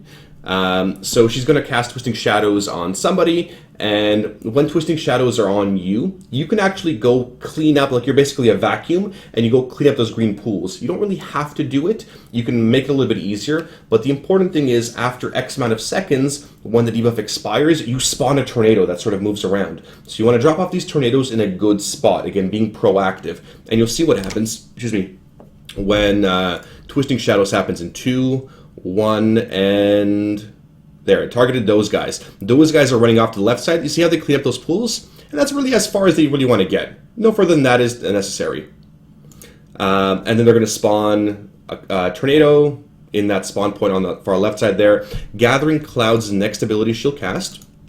Gathering Clouds. If you guys remember Ji-Kun from Throne of Thunder, whenever we're looking at abilities or bosses or those kinds of things, we try to use other boss abilities to help remind us. Ji-Kun is pretty much the exact same thing. She pushes you back, and she does damage to you. Okay, so she pushes me back. What do I want to think of when I'm being pushed back? Well, number one, don't be near the cliff, because cliffs are bad. If you fall off a cliff, you will die. I know it sounds really silly, but you want to put yourself in a good position. So here, Gathering Clouds are all being pushed back. Guess what? There's a mountain behind me. This is a good spot to use. I'm going to push myself back against the mountain. I'm going to just keep casting, doing my heals, doing my damage, whatever, so I don't get knocked off the edge. There's a little Dark Storm. She's going to fly up now onto the opposite platform. Now what happens is she will drop some feathers, similar to Elisrazor. And when you pick up these feathers, you get a really cool buff. You should have a tank, a healer, and a couple of DPS with these feathers. Most other people will not be able to get them because there's only a set amount of feathers. And you'll see here in my raid frames, we have 1, 2, 3, 4, 5, 6 people getting the feathers. You'll see what I do with the feathers. Basically, you have to run across the platform. You're either dodging tornadoes or dodging egg sacks. So I'll give you an example here. So look, you see that thing in front of me here? There's tornadoes you have to dodge. If you get hit by a tornado, it picks you up and it throws you back. There's also little spider eggs there. You can sort of see them in the distance. If you hit them, you spawn spiders. And and you can either go left or right. The right path, you're dodging tornadoes. The left path, you actually see them jumping down. You see how they're jumping down? There's a little ghost wolf or whatever jumping down. You drop down onto a little web and then go back up. So because I have the feather on me, and you see there's a big WeakAura for feather, this is what happens. I'm going to hit spacebar, and you jump. You jump very high, and you fly over all of the obstacles. You will love that. Now, the other really cool thing is when you jump, and watch what happens. Hopefully I do it on this attempt here. Come on, Sparty. Come on. There. Okay, so you jump, and you have an extra action button. When you use your extra action button, you leap down immediately, like the warrior leap or the demon hunter leap, and you kill everything there. So all these little spiderlings were spawned by people running over eggs, and some spiderlings will actually spawn naturally, so don't get angry at your raiders if there's some spiderlings. So the tank pulls the boss away. That's the tank with the feather, which I believe was Towley. The rest of us are going to leap down on these spiders and crush them. There, I crushed them. You basically one-shot them. And you jump again. Hopefully I jumped again here. No. Okay, well, the debuff stays, like the feather stays on a certain duration. You can keep doing it until, you know, your debuff falls off. But only a certain amount of people are able to get the feather, so be aware what you're doing if you have a feather or not. Why not just kill the boss with it? That'd be too easy. So yeah, be very careful with that. Next thing that happens here, there was a twisting. Yeah, that one wasn't dropped in the best spot. So now we're going to tank the boss in further position near the cliff. She has a frontal razor wing ability. So watch this. Razor wing is this ability here. The bird buffets its wings, hurling razor feathers that inflict 1,000,000 damage to targets in a cone in front of the boss. Well, because it's you know, it's a frontal ability, nobody should get hit by it. It is a channeled ability as well. Well, you can probably move, right? Like, nobody's in her path right now. The tanks actually shift out, and their tanks pick up again. So now Twisting Shadows, and now that is the Tornado ability. So they're going to, you know, cleanse one pool. You can see them cleansing a pool over there, or dropping it off really, really far. So they're actually running really far. We actually drop Warlock portals here to make it a lot easier to go across. So we're dropping, again, we're dropping the abilities in a far, far spot. And when I told you guys at the start of the stream, when you isolate certain abilities, make them easier, turn this boss into a tank and spank, right? Make it as easy as possible. So if we drop tornadoes off to the far side, we don't have to worry about them at all, ever again. It makes the fight a lot easier. But if you drop a tornado near your raid, well, now you have to deal with an extra mechanic. And it's a lot harder to deal with. Okay, so here comes next Razor Wing ability. Again, it's more of a tank one, so don't be in front. Right, she does her Razor Wing. Nobody's there, right? So the tank doesn't have to stand there. She will knock you off, so don't stand there. Next, Twisting Shadows here in a second. There's Shadows again. They're going to drop their tornadoes in a good spot, away from us, because we want to have this area clear. Yeah, more stuff happening here. This is actually where we stop DPS. We told the raid to stop DPS entirely because we want to deal with the third and final platform. So watch what happens. Just it's going to go a little bit slower. More frontal abilities. There's her Razor Wing attack. Make sure we dodge it. You see the tank, Towley, the orange circle. He ran out of the Razor Wing because he doesn't get knocked off. He's had enough experience getting knocked off. Okay, now she goes back into her spider form. Well, during spider form, what is the position? I mean, in general, it's been stacked in, right? You're always really close to the boss. So here she goes back into her spider form. And we're going to do the same thing as before. So again, you're dealing with a web of pain. So if you have a tether on you, run together. Here come Necrotic Venoms. Well, Necrotic Venom is on me. I'm going to drop it really far away. I don't want my raid to deal with this. I'm going to drop it right here between the tornadoes. The tornadoes will actually not clean up this venom, just so you're aware. There, I'm dropping it off. I'm going to pop a personal cooldown here and just get it out of my raid. More spider spawn. So at that point, that big explosion was, again, that vile ambush where she goes up in the air. So now we're going to stay stacked in for heals, be nice and close to the boss. There's no reason or no advantage to being spread out right now. So tanks are tethered. They have to stay close together. Again, we're not doing any DPS at this point. We're just dealing with mechanics because we're learning. Okay, Necrotic Venom about to happen again.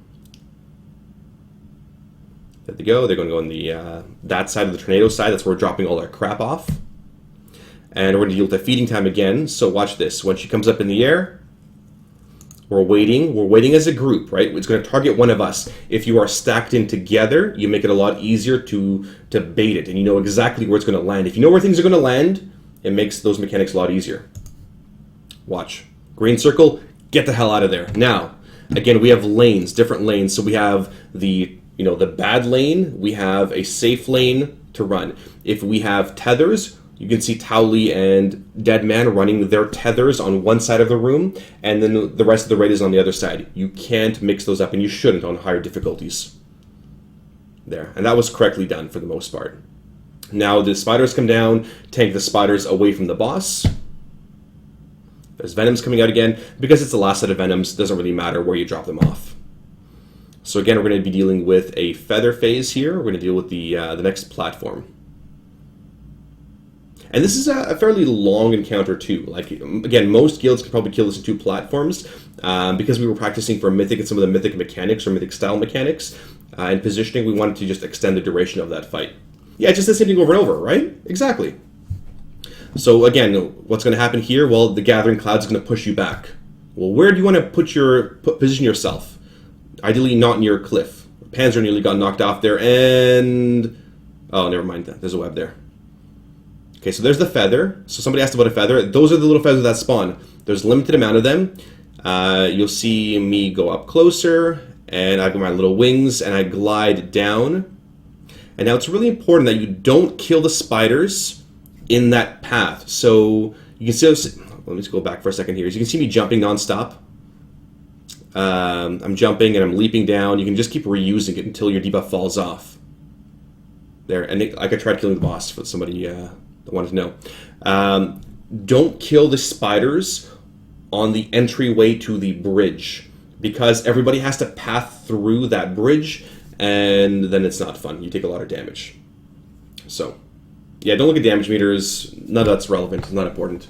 We actually stop DPS, right? Those damage meters are completely irrelevant.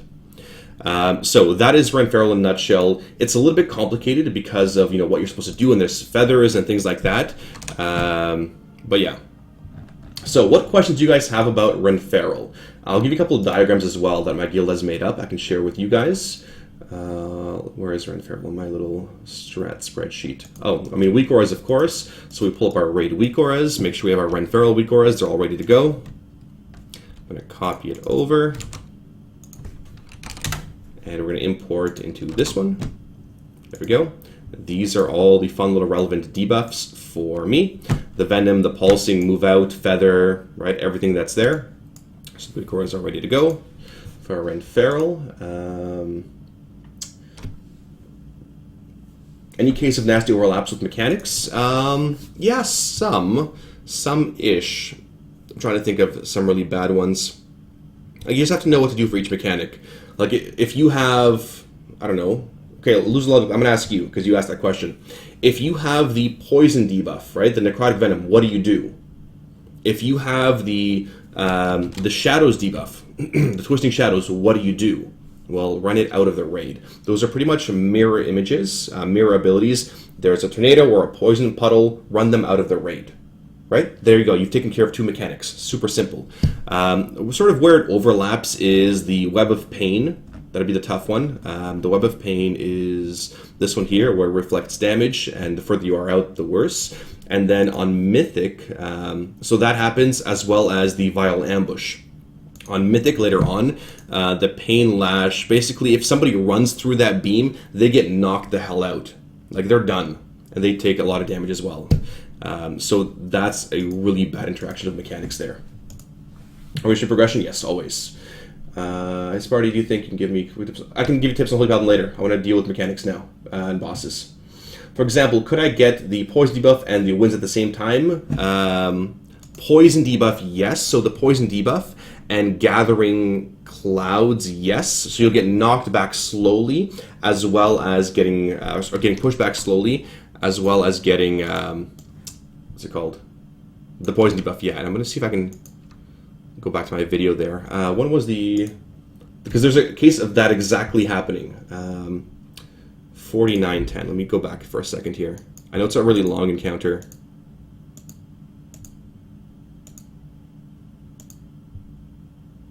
That's number 2. Okay, this was the second Vile Ambush. It's actually the third Vile Ambush. Let me just go forward a little bit more. All right, we're just going to start from here. So yeah, this is a great question. So can the mechanics interact a bunch? Sure. So you'll see what happens here in like 10 seconds. So yeah, we'll get Twisting Shadows. So not poison. Okay, so not poison can interact. It'll be the tornadoes. The tornadoes happen as well as Gathering Clouds, not poison. So I was a little mistaken there. Tornadoes will interact with Gathering Clouds. So those two guys on the far left side will get pushed back as well. So they have to be careful not to get pushed back into their own tornadoes. Yeah. Yeah, I mean, that can't work. But yeah, this is the one that sort of overlaps.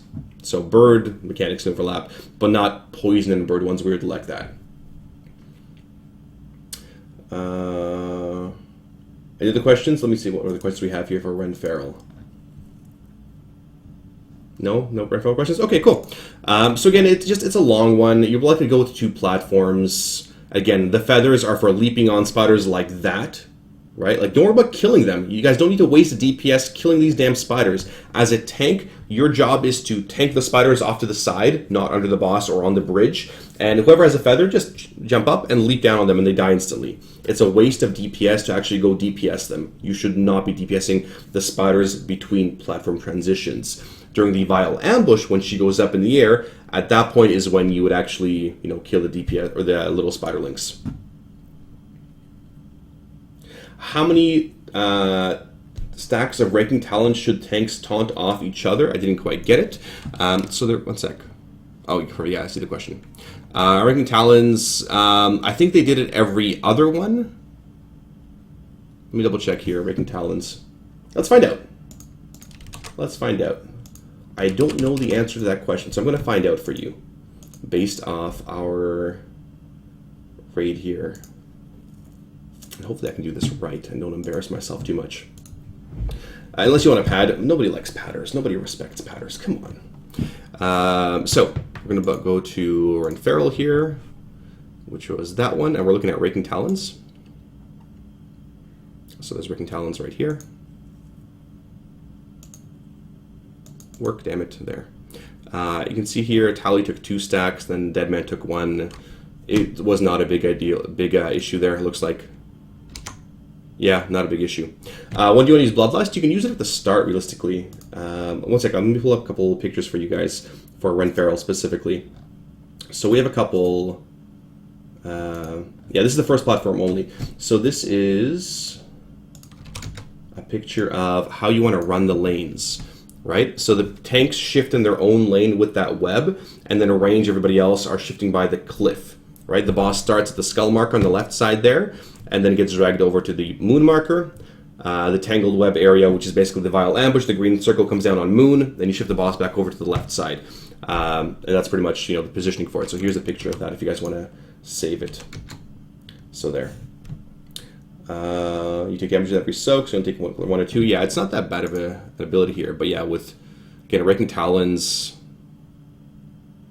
yeah, no. I mean, I guess they could have alternated it here, but the debuff didn't stack, or I guess they cleared it themselves through the bird phase here. This was platform number 2, and this is, again, later on there.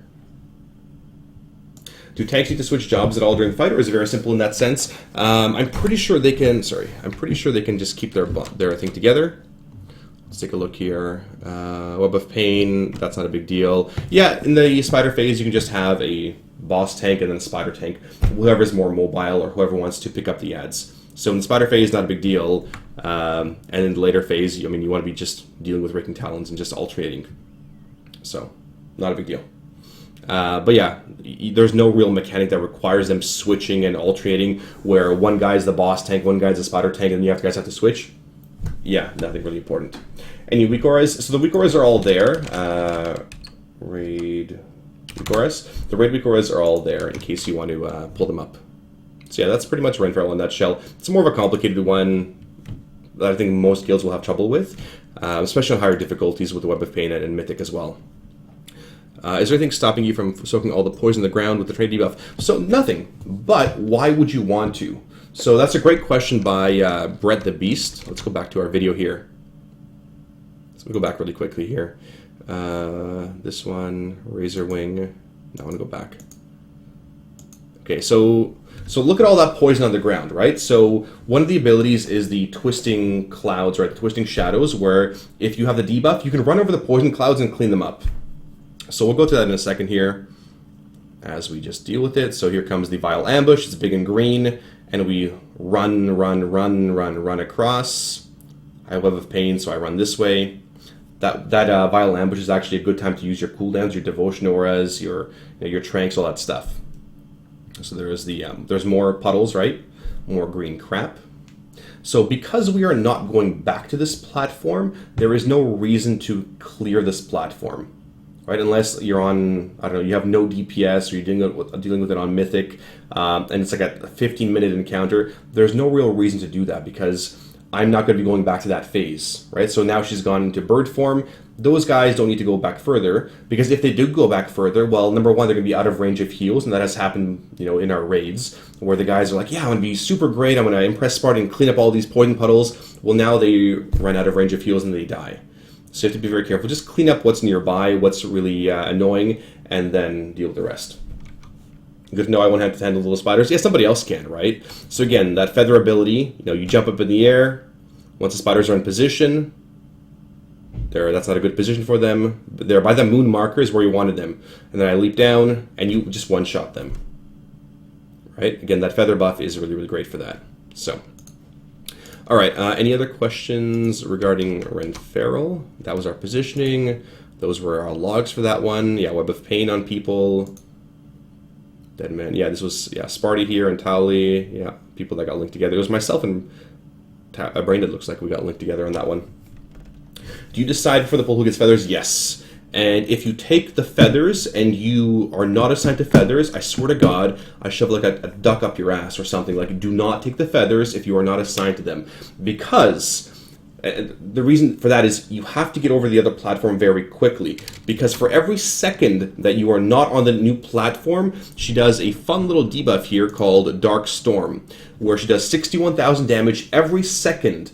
And it gets stronger and stronger and stronger the longer it takes for you to get over there. So if a tank can't get over there because Herpaderp DPS stole a feather because they wanted a friggin' down pillow, then your raid's gonna wipe. So please don't take feathers if you don't know what to do or aren't sure what the hell to do with the feathers. Yes, so it's important, right? She lands over there. She's not just waiting for you. She's actually trying to kill you on the other platform, which is why you can't just take your sweet time and move your entire raid slowly over there. You have to move pretty quickly. Yes, that would be, a nugget moment, correct. Any other questions here? Okay, cool. So we're going to move on. So which boss do you guys want to do next? When you guys are doing raid bosses. So again, normal is scaled to 835. Heroics are scaled to 850. You could probably do them with lower item levels, but that is what they're generally tuned to. Okay, so which boss do you guys want to do next? So we covered 3 of the bosses so far. We have 4 more to go. You guys want to do Dragons of Nightmare or Illigoth? Your choice. The tree boss? Okay, cool. We're doing... 3. You guys voted for tree boss. So ugly tree boss is what we'll do next. Okay, so the ugly tree boss, Illigoth... I just call it Ilganoth. It's Ilganoth, or whatever. I call it the eye boss, or the Heart of Corruption, whatever you want to call it. I'll probably call it the wrong thing. Basically, there's 2 stages. Stage 2 is the easy phase. Stage 2 is your big DPS burn. That's what I'll go over first. Basically, once you activate Stage 2, you get in the room. If you guys remember Yogg-Saron, pretty much exact same thing. If you guys have ever done that encounter where you're farming mounts, you go inside the brain, you DPS the brain, you come out when the timer comes out, otherwise you die, right? Same kind of thing there. So in phase 2 on Illigoth, or Ilganoth, whatever, he does, this is our Reconstitution. If you do not run out in this 50-second time period, then you die. You have to get out of the room, basically. The other things that happen in this one are Cursed Blood, and basically it's a big circle around you, and after 8 seconds you explode. So don't be near anybody else. Don't be standing in other people's circles when you are you're doing this. You're very welcome, Demon's Bane. You're very welcome. But just send me money later. Not now. Don't interrupt. Subs. Stop subbing. So during this section, you don't want to blow up the entire raid. You want to be spread out as much as you can, and you'll see that in the video that I'll show you. The other stuff is really not important. Don't drag Bloods into the Heart Room because they will do a lot of damage, because you want to kill Bloods first. And Final Torpor is basically, if you don't beat the boss in 2 heart phases, you die. The raid wipes. That is the hard and rage. Everybody dies. So, to start off, and that's phase 2. That's the easy phase. It's basically DPS, don't drop bad stuff on your friends, and then get out when the timer says get out. That's it. Super, super simple. You guys can do that. So, phase 1 is quite a few little abilities here. Lots of little adds as well. 4 main adds to spawn. yeah, 4 main adds that spawn, and you sort of have to prioritize your DPS and look at where you're standing like any other encounter. So I'll go through different, the big adds first. So the first ones that spawn are Dominator Tentacles. They need to be tanked. So if you're a tank, you are tanking a Dominator Tentacle. 2 of them spawn at the same time, or 2 of them spawn at the start. I'm going to load up the video here while I explain some things. Looking at 2319 in my little video. One sec. 2319. All right. So we'll go through this. So Dominators are the first ones that spawn. We've marked 2. So we've marked X and Skull. Now, both need to die. I'm going to ask the stream here, maybe the raid leaders can help me out here on this question. Why would you want to kill one and not just, focus on both? So most groups are going to assign, one side to left, one side to right. Why wouldn't you just assign or kill the one on your side? Right? Because the longer, the longer it's alive here, that the Dominator Tentacles, there's a couple things. It chooses a player and it slams in front of you. Like it just whips it out and it just slams in front of you, depending on which player it chooses. The other stuff it does is it does more and more damage every single time. It does a lot of damage here to the tank. And the tank takes a lot more damage, 4%, and Rupturing Roar. And this is if it's not being tanked, it does a lot of damage to all players. So Nightmare's Fury, the longer this Dominator is up, the more damage the tank will take. So why not just split damage equally on both rather than focus down one? Are we still able to sit in the heart? No, you're not able to sit in the heart as far as I know. No. To free a tank. Okay, so yes, to free... Thanks for actually answering. Basically, the reason for that is, yes, you could kill 2 at the same time, but you want to minimize raid damage or minimize tank damage. If you focus down one Dominator, yeah, the other tank is free, but it's also one less tank taking damage. The other tank, the offside or the downside of that is the other tank, the X tank, is actually going to take a little bit more damage because Dominator number 2 is up a little bit longer. So we're just going to blow up this one. You see the eye there shooting beams of hatred, not beams of love at us. So we're burning down this one while the tank is getting, trucked. And then we're down the other Dominator. Now what happens is there are more adds that spawn. So after every tentacle, think of Heroic Spine, guys. When you kill tentacles, little bloods spawn, right? When you kill a Dominator, 2 bloods spawn. Those bloods are really important. They're a big part of the mechanic. This fight is a lot like Heroic Spine, actually. It's because somebody mentioned it there. Those little bloods will fixate somebody. So right now, you'll see in my raid, when I click play, Roshi and Towley have a red square on them. They are fixated. If these bloods touch Roshi and Towley, they'll get a debuff. The debuff stacks. Like, it's a dispellable debuff, but it's avoidable damage.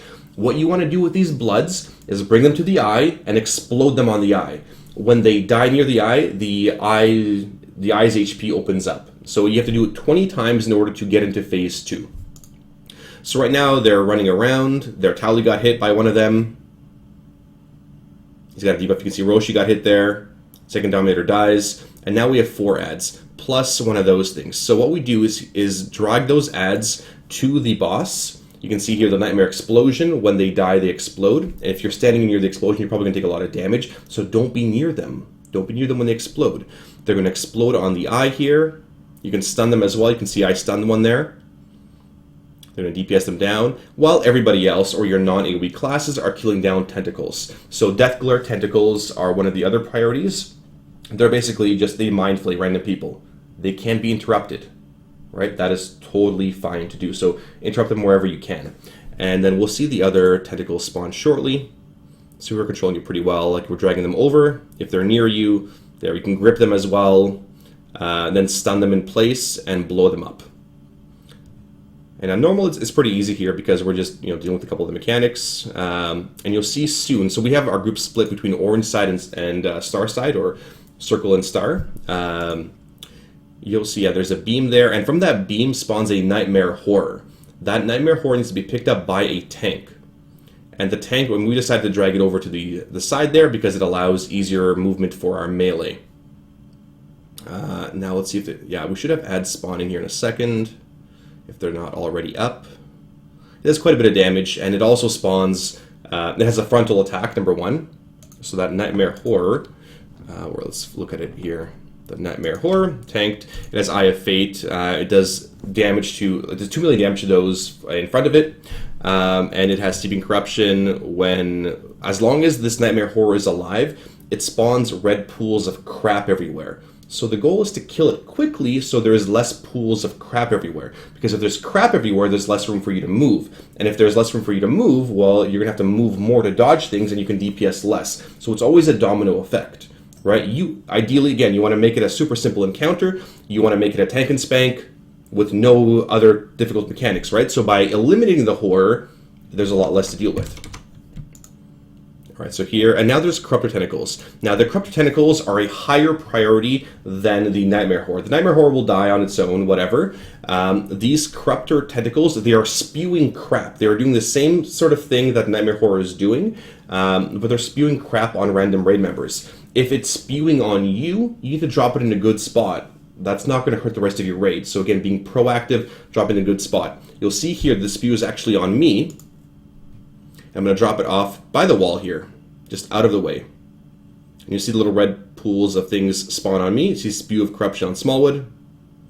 There it spawns on me, and it's a little tough to see here, but there's little red clumps spawning nearby because the Corruptors are throwing it on me. So you see it growing there. Now I've got a Fixate on me, so that is on me. It actually hit me there, so that was bad. Now I want to run it over here, run it right by the eye, and then my AoE DPS will take care of it. We go back to the Nightmare Horror.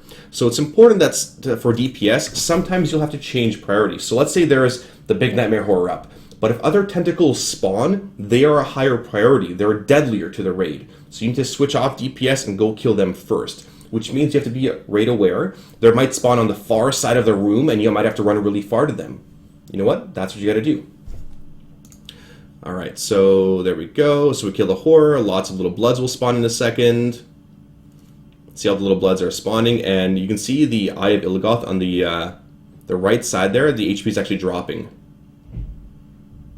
We're going to kill these, and you'll see the Eye of Illigoth's HP on the far right side drop when they explode.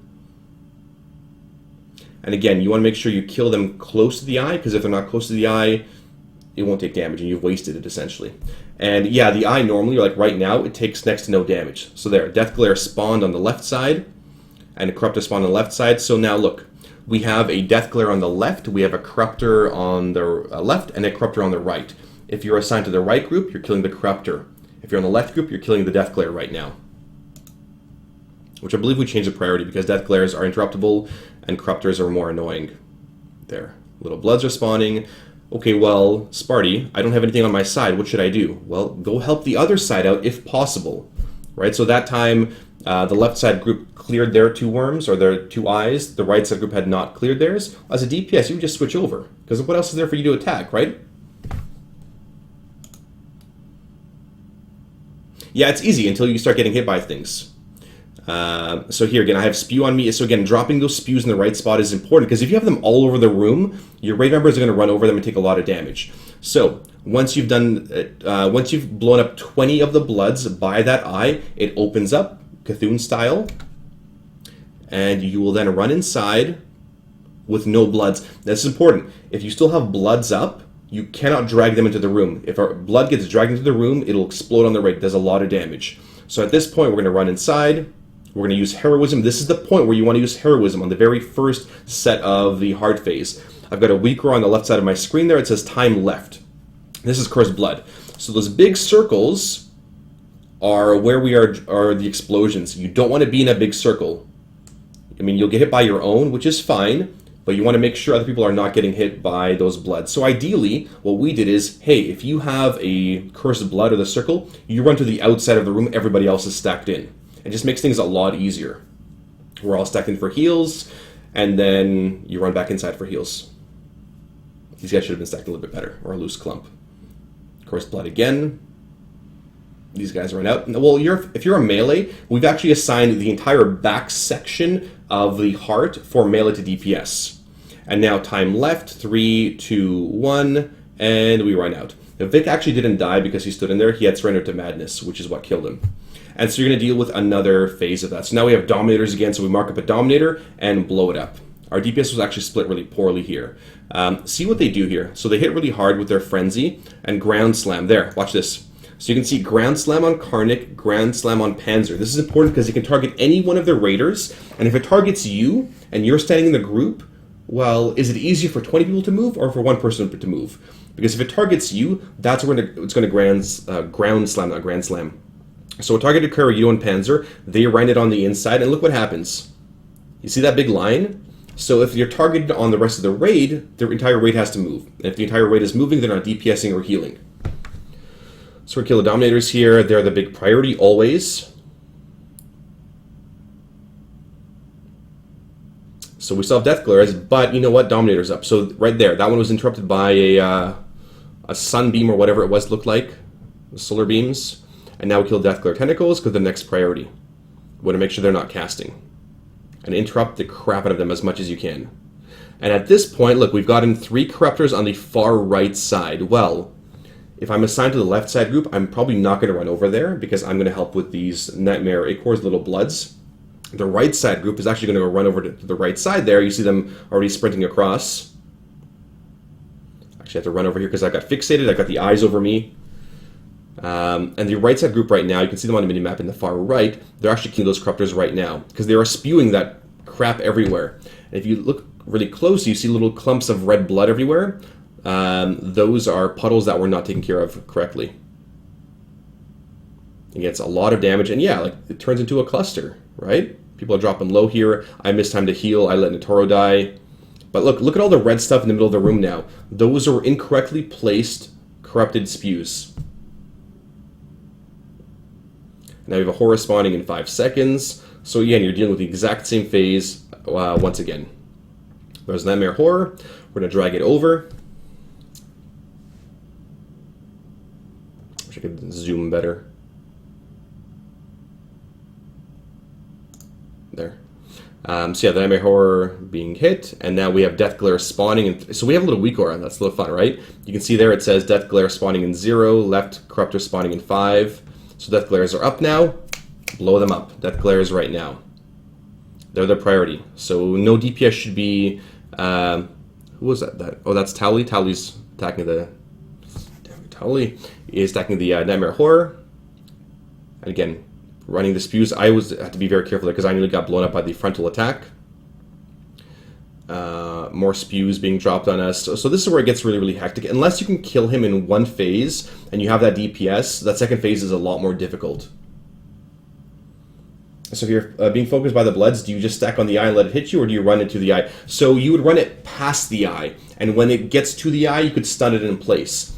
A great question, Brett. So I did that a little bit earlier in the encounter, where you'll see these Bloods. They have to get close to the eye. Once they get close, they can get stunned or whatever, or killed at that point. Ideally, don't let them hit you. See, look at all the blood in the middle of the room now. Not great. So Zarani got hit a couple times there. Or, I mean, worst case, it hits you, and you can be dispelled.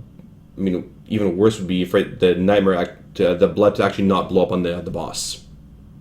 So we have more Corrupted Tentacles here. Again, you want to make sure it's a clean transition, so all the bloods have to be taken care of before you run in there.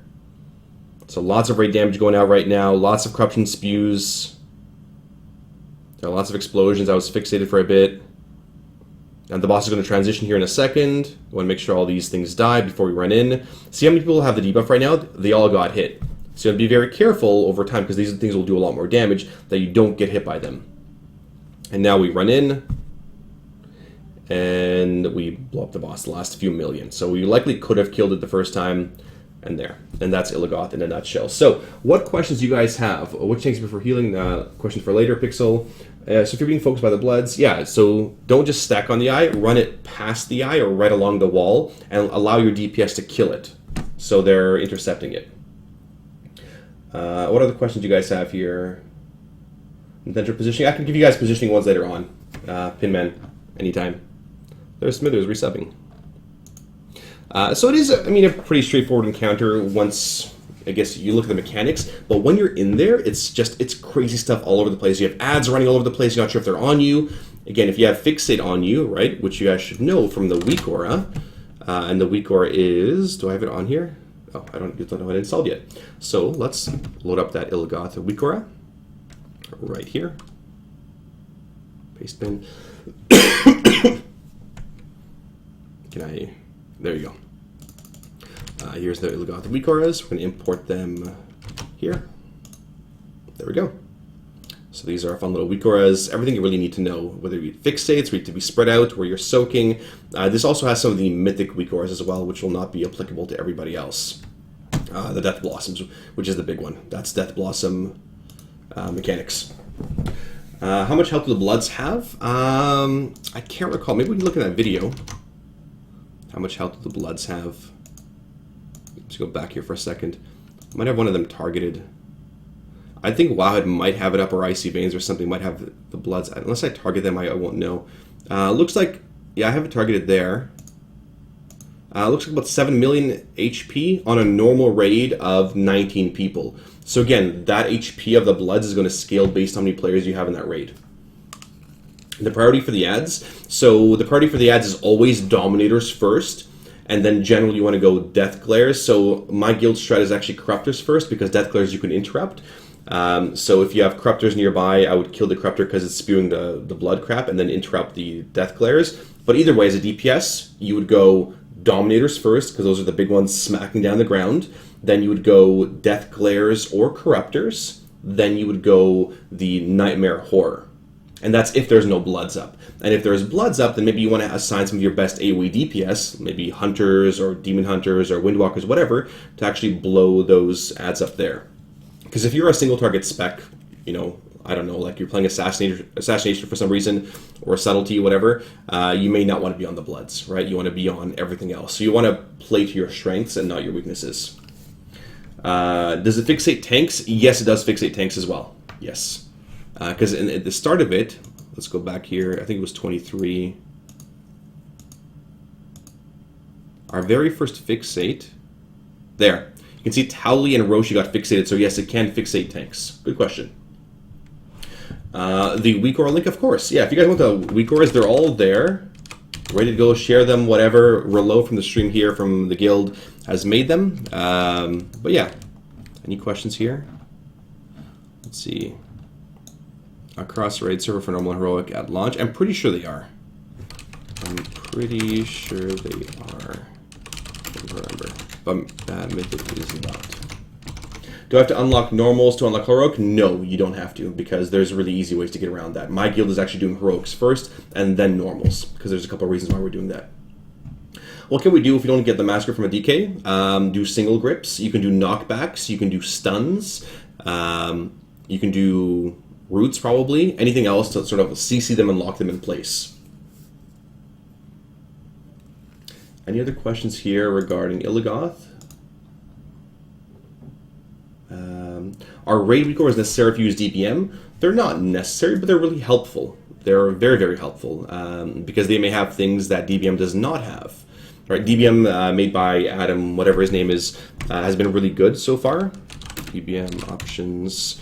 So Emerald Nightmare, let's load it. Let's go Illigoth, for instance. So it shows you warnings, it shows you, cooldowns, it announces all those things for you. Can I test these anyway? Can I test the audible alerts? I don't think so. Yeah, I mean, there's spoken alerts for Nightmare Horror, for Fixates.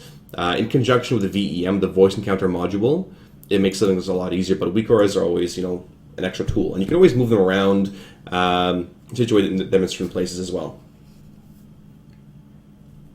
Do you ever later down Weak Aura online without having to install the whole UI? Yeah, sure, it's there.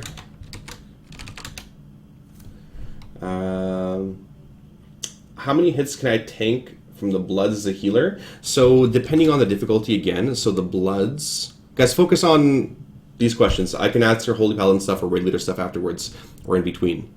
Where's Nightmare Ichor? Is the Fixate Touch of Corruption. So here it does 107,000 damage every 2 seconds. So it stacks. So every hit you get, it does 200,000 damage, and more and more and more and more. It is dispellable, so it's not that bad. It's not the end of the world, even on heroic, because it's 100,000 damage. That's like nothing. I've got 2.1 million HP. it's going to take, I don't know, what, like 30 seconds of no healing for me to actually die from it, you know, other damage aside. So it's not the end of the world. You can take a couple hits, you'll be fine. People die in phase 2, can they be rezzed? I'm pretty sure they are not within line of sight if they die in phase 2. I'm pretty sure. I don't think we might have tried. But yeah, if people get locked in, they get killed, I'm pretty sure you can't res them. Not 100% sure though. Okay, so let's move on to the last boss, Dragons of Nightmare then. Dragons of Nightmare will be the next fun boss we'll do here. Why is my thing not working? Okay, so for those of you that remember back in Vanilla and BC-ish, right? We had our 4 little fun dragons. I had a lot of good times with these guys and the many races with other guilds trying to get these dragons. So these dragons are back. They're not in the Emerald Dream, it's the Emerald Nightmare. That's where they reside. It is a really, really cool place because there's actually portals. I can't really show you guys now because we don't have beta right now and don't have Emerald Nightmare, but there's actually portals to go to those places in that zone, and that's a mythic mechanic and an achievement later on where you go through a portal and you're in Hinterlands, like while you're in the raid, or you go through another portal into Duskwood or Ashenvale or Feralis. So you actually have to go through these portals on Mythic and kill an ad, or else you're going to wipe essentially. So it's a fun one. Let's pull it up. Pull up at Dragons of Nightmare here. Dragons of Nightmare is 116. So yeah, so when we did this last time, this was a normal raid by my guild. Most of my guild was there. We cleared 6 of the bosses in under 2 hours. So it's like one of those one night clears if you do things really well. What am I looking at? 116. There's a patroller there. And so yeah, those are the dragons right there. Got the WeakAuras assigned. So during this encounter, you will deal with multiple dragons. Some will be up in the air, and some only use certain abilities in the air, and other use abilities when they're on the ground. Being dragons, like Nythendra, the first boss, it means 2 things. Number 1, tail whip. Don't stand behind the boss. Don't get tail whipped. Number 2, don't stand in front of the boss. Can we have a bathroom break? If you guys want, I can answer some questions if you guys want a quick bathroom break. And I'll, sure, go take a bathroom break really quick, and I'll answer some other non-dragon related questions. Go on your bathroom breaks, sure, go for it. The midgets will just have to cut the video here, and we'll just do a separate section in the last half. So yes, what other questions you guys have that are non-dragon related? Holy Paladins, Devotion or Of Mercy, either one, Devotion. Can we have a bathroom break, Coach? Oh man, okay. Thanks for being so great. You're very welcome, Smithers. Thanks a lot for being a sub. What do you think of Master Loot versus Personal Loot? In a raiding guild at this level, you should always run Master Loot because you are directing where the loot should go based off the biggest upgrade for your guild. For the average normal heroic raider, Personal Loot all the way. Like my Zeros to Heroes raids, most of them will and should be using Personal Loot. I have my water bottle ready. My head, the hell's happening to my headset? I need a new headset. It's falling apart now. I've been using it too much. And sweating. Okay. What days are the LFR group raiding? Pull it up on the forums. I can't remember. There's no real LFR group, but it's like Sundays and Mondays or 2 days or 3 days or whatever. So Let Have Dawn circles out a WeakAura. So this one here, yes, that is a WeakAura. Where's Midgets? Midgets, are you around? Yeah, there's Midgets. Watch this. She's actually probably complaining about Nomi right now, but you see, look, I'm getting close to Midgets. She's going to pop it up in my circle. That is a mastery circle, so she can hit up my Light of Dawn here, but not here, right? So, doesn't give up my Light of Dawn. Whereas if I turn slightly this way, she will be. Let's give Light of Dawn a second here. Band-Aid hasn't broken 7.1. Yes, the radar will be anyway, and likely the other one there, and that one would hit her.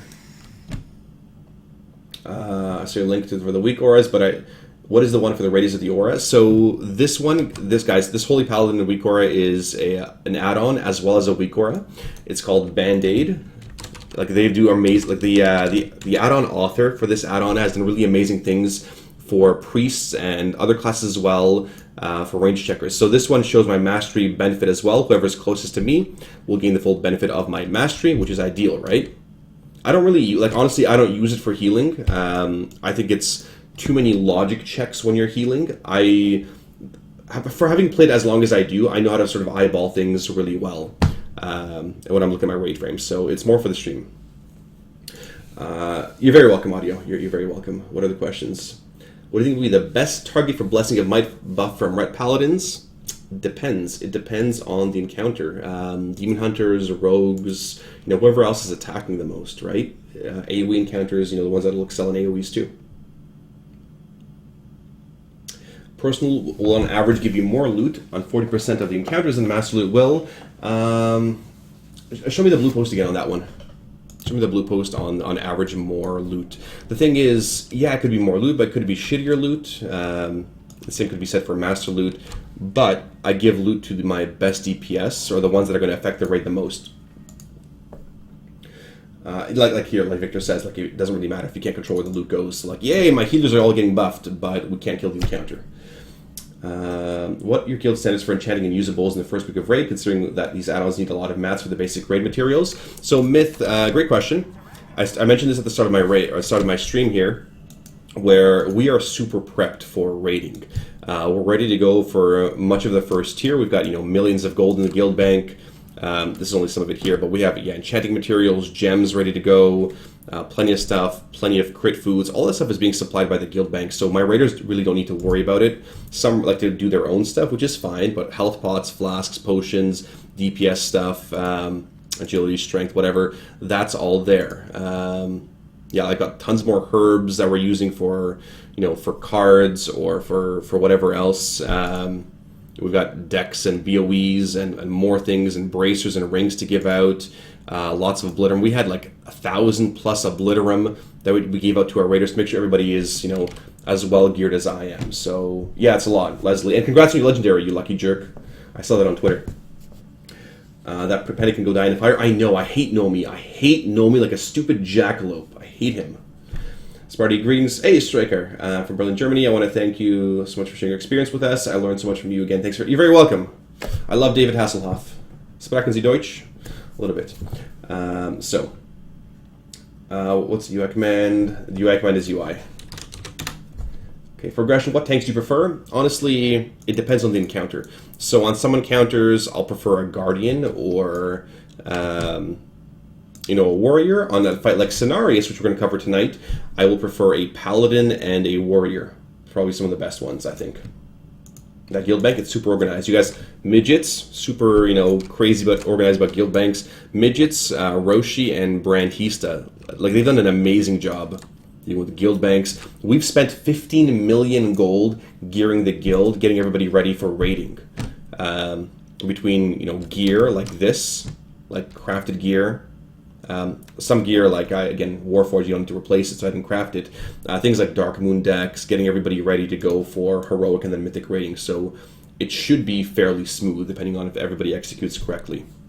So yeah, I mean, we made 100 million gold in Hellfire Citadel. Why wouldn't we spend it? Like, what else are we going to do with our, with our 100 million gold? Besides make an army of spiders. Right? Again, makes sense. How do you feel about Shadow Priest in the top upcoming raids? Will they be used? Yeah, I think they'll be used. Again, it depends on the encounters, but I think they'll be... again, if you guys are asking questions, are reds viable? Are there any classes you wouldn't take? Sparty? Are there any specs you wouldn't take? Besides Disc Priests, which likely are... they're not intended to be a strong mythic candidate. But if you're playing in normals, heroics, any of that stuff...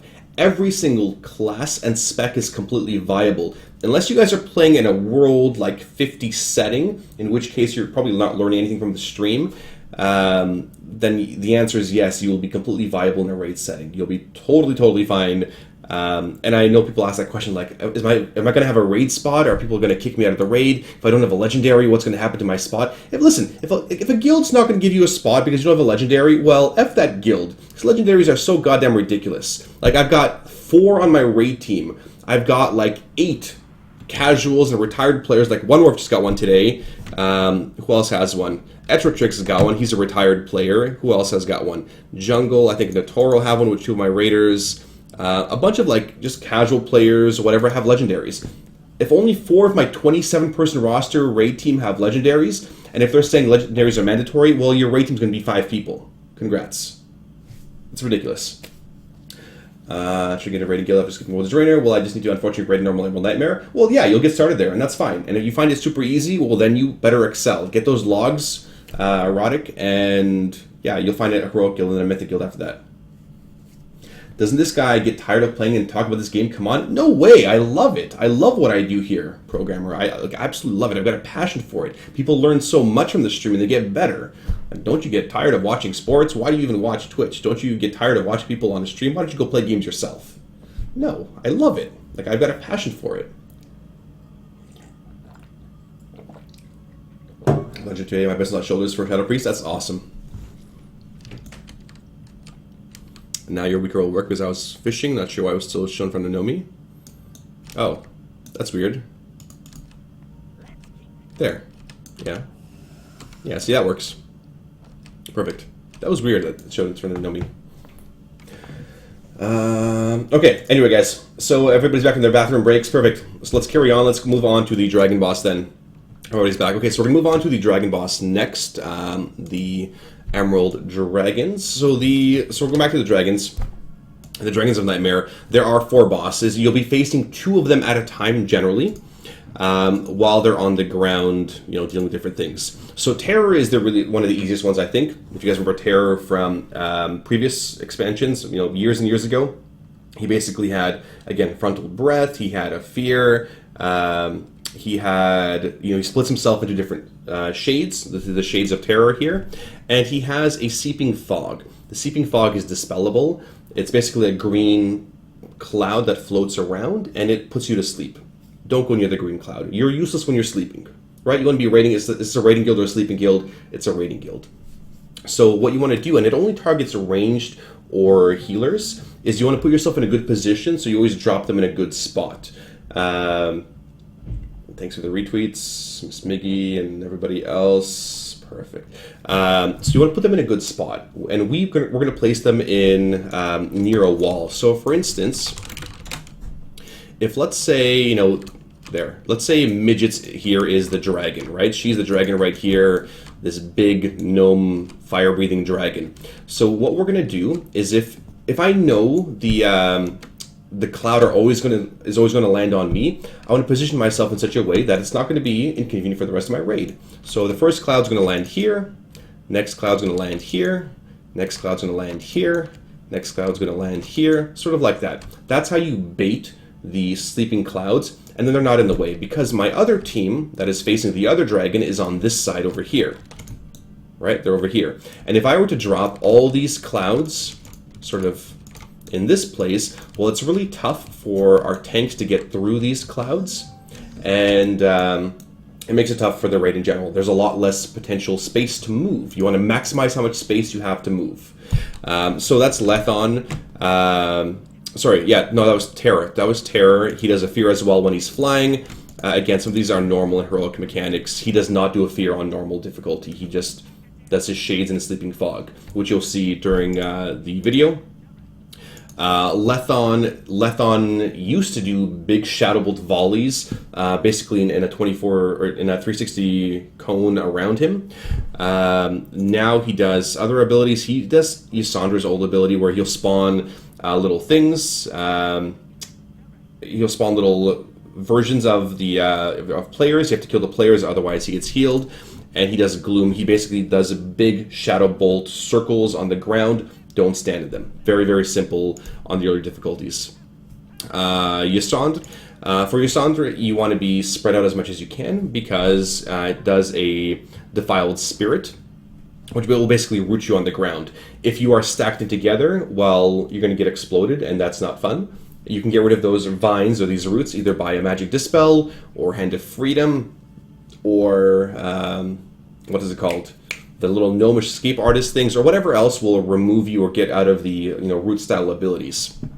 Does Defiled Eruption as well, which explodes on the players. So again, it roots you, it vines you, and then it explodes after X amount of seconds. And Nightmare Blast is the other one that basically spawns a plant on the ground. And these plants are important because if these plants, and nobody's standing on these plants, they grow and they're strong. and when there are strong plants, they spawn little dread horrors. And these dread horrors are annoying little shits. Because, basically they fixate somebody, they go kill them. On higher difficulties, like Heroic, these Dread Horrors, if they get near somebody, you do 50% less damage. So on normal, you should get in the habit of absolutely annihilating them, or cause them not to spawn. So by standing on the Nightmare Bloom, you take damage, but no horrors spawn, which will likely be what you want to do on higher difficulties. Yeah, and that's Ysandra in a nutshell. And again, dragons will always have a breath. Dragons will have a tail whip. And really the big ability here is the marks. If you guys remember the Mogushen Vaults boss, the dog bosses, with those dog bosses, basically if you got too many stacks, the entire raid would get frozen, and you want to sort of alternate how you dealt with the dogs. The same thing with these dragons. That is the main mechanic here. You'll want to be flipping the dragons around, not flipping your sides. So what's going to happen is, if I have two sides here, let's say, here, we'll draw you guys a picture. If I have tanks over here and tanks over here, so they're taking, one dragon on blue, one dragon on green. After, 7, 8 stacks of this debuff, as it gets higher and higher and higher, we want to bring the dragons to the middle. And the tanks will swap them at this point. So the green one will now be over here, and the blue one will now be over here. That way, my entire side here, my purple side, does not get does not get 10 stacks of the debuff, because, you'll be sleeping forever. For 30 seconds, really. 30 seconds, you are out of the fight entirely, and I don't believe you can get out of it anyway. So, it's also more and more damage each time. So, you want to minimize how many stacks you get. That's pretty much it, and that's pretty much it. You basically want to watch your stacks, flip the dragons, and deal with each dragon's abilities. Emrys is the only other one. With Emrys, there'll be little mushrooms that spawn from the little ads that die. You want to make sure you interrupt the little ads that die, and don't stand near mushrooms which explode, right? Exploding mushrooms is bad. Because I've done Dark Heart Thicket, the little mushrooms that just spawn and just annihilate you. Don't be near them. So I'll go through the fight here as we do Emerald, the dragons. There I was chugging what was I drinking? A Radler. A grapefruit Radler. It was delicious. Okay. Let's see. When was the fight here? Dragons of Nightmare 116. Let's go a couple minutes further. There's our ready check. So my groups, we split up into two groups. My group is on the orange side. I'm on the left side here. And you'll see what happens when you deal with these dragons. Let's go a little bit further. Our timer, perfect. So we have we got a fairly decent split of DPS right now, based off the guilds or the raid strengths. So I'm going to pull, and again, you want to make sure the boss is faced in such a way that you don't get tail whipped and you don't get breathed on. So this one here is Terror, the one that I first talked about. So we're going to bait the clouds. Where I'm standing is where my range group should be standing. Watch where the clouds will spawn. Some of those guys are out of position. So Terror, you see one stack of Terror there? That's how many debuff stacks I have. When it gets to 10, you are sleeping for 30 seconds, you're out of the fight. You cannot get to 10 stacks. So we're waiting here. I'm yelling at these guys to stack in with me. There we go, now they stack. And here comes the first Sleeping Fog. It's on us, that green puddle, and we shift to the left. And now the Shades have spawned. Basically, the tank picks them up, you cleave them down. They basically just do more breaths. Now another Sleeping Fog is going to start moving towards us. And does float around a little bit, so just watch where you position them, and we shift it again. Again, we're getting rid of that mechanic for the rest of the raid. The camera angles here are really wonky because there's so much crap up in the air. Now at this point, the tank should be turning the boss because, again, don't tank bosses facing your players. So we're at 5 stacks, we shift again, and we're just dealing with Terra's little fun abilities. Okay, now he flies up in the air, and the dragons actually switch. So Terror goes up in the air, we pick up Ysandra. So what happens is the dragons will rotate through. So the other group had Ysandra right now, and they were dealing with Ysandra's abilities. We were dealing with Terror. Well, now Terror flies up, we get Ysandra, and they get the new dragon to come down. So they are now dealing with Emrys, I believe. Yeah, it looks like Emrys. So now, there, where I'm standing right now, that is what the plant looks like. It's a little hard to see. But there, one Dread Horror spawned, kill it immediately. That is your DPS priority, especially as a ranged. So I'm standing in this debuff right now, and it says soaking. I'm soaking. There's another Dread Horror, that red flower that just spawned. Let me go back a couple seconds. Okay, let's go back. So there's the Dread Horror. There's a big red beam, a pillar of light. That is when you know the plant or the tree is active. You want to make sure it is not active. So you take the damage, you soak it, use your personal cooldowns. You're tracking the debuff as a healer. Okay, Volatile Infection, that's an Emrys thing. So there's another Dread Horror. You see the big red pillar. Someone has to stand on it. Okay, so the tanks can stand on it. That's totally fine. Not a problem. So, again, we've placed the Sleeping Clouds in good position. We don't have to deal with them. Here comes Defiled Spirit. This is where you should be spread. Right? Somebody decided to stand there. There's another breath. Again, you want to be spread out as much as you can.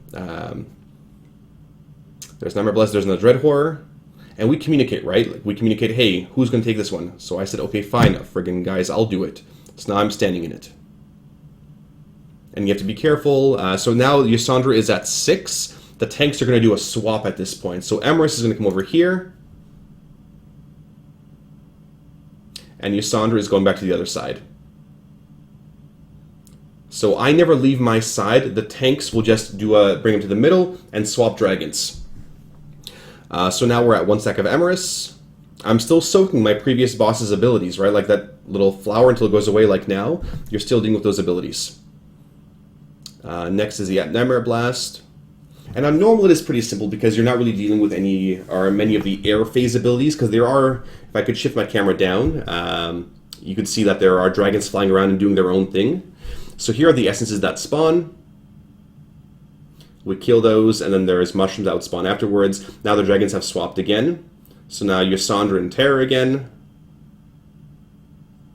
So Terra is back on our side. He's the one that draws shades. And now my group, okay, well, what do we do for Terra? There's Shades and Sleeping Cloud. We're stacked in for Sleeping Clouds now. So we're going to beat the first one in about 3 seconds. And we're going to...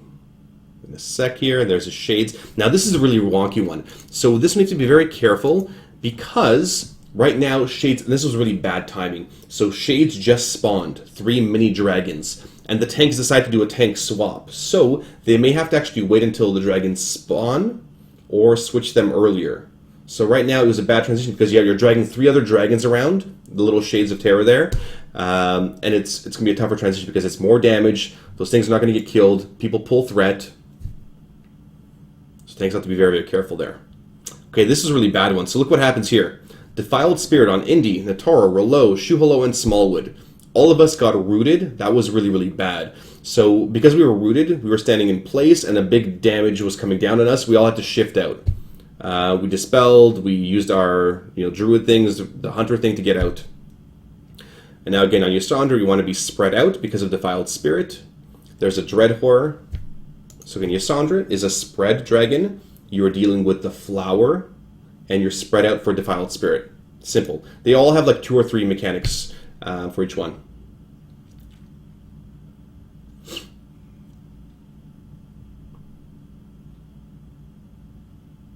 Nightmare Blast. Again, that's for the other one.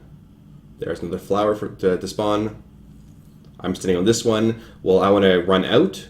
Well, look what happens. So this is how the mechanics interact. I was rooted because I was standing in on the thing there. So what can you do? What would you do? You got to brainstorm. Okay, so if I move, we're going to spawn Dread Horrors. But if I don't move, I'm going to take a lot of damage. Well, you could use a personal cooldown. You could use a bubble. I used my bubble at that point, and I decided, I think, to run back. Yeah, I decided to run back afterwards. So I should have just stood in there and taken the damage anyway to not spawn those little Dread Horrors.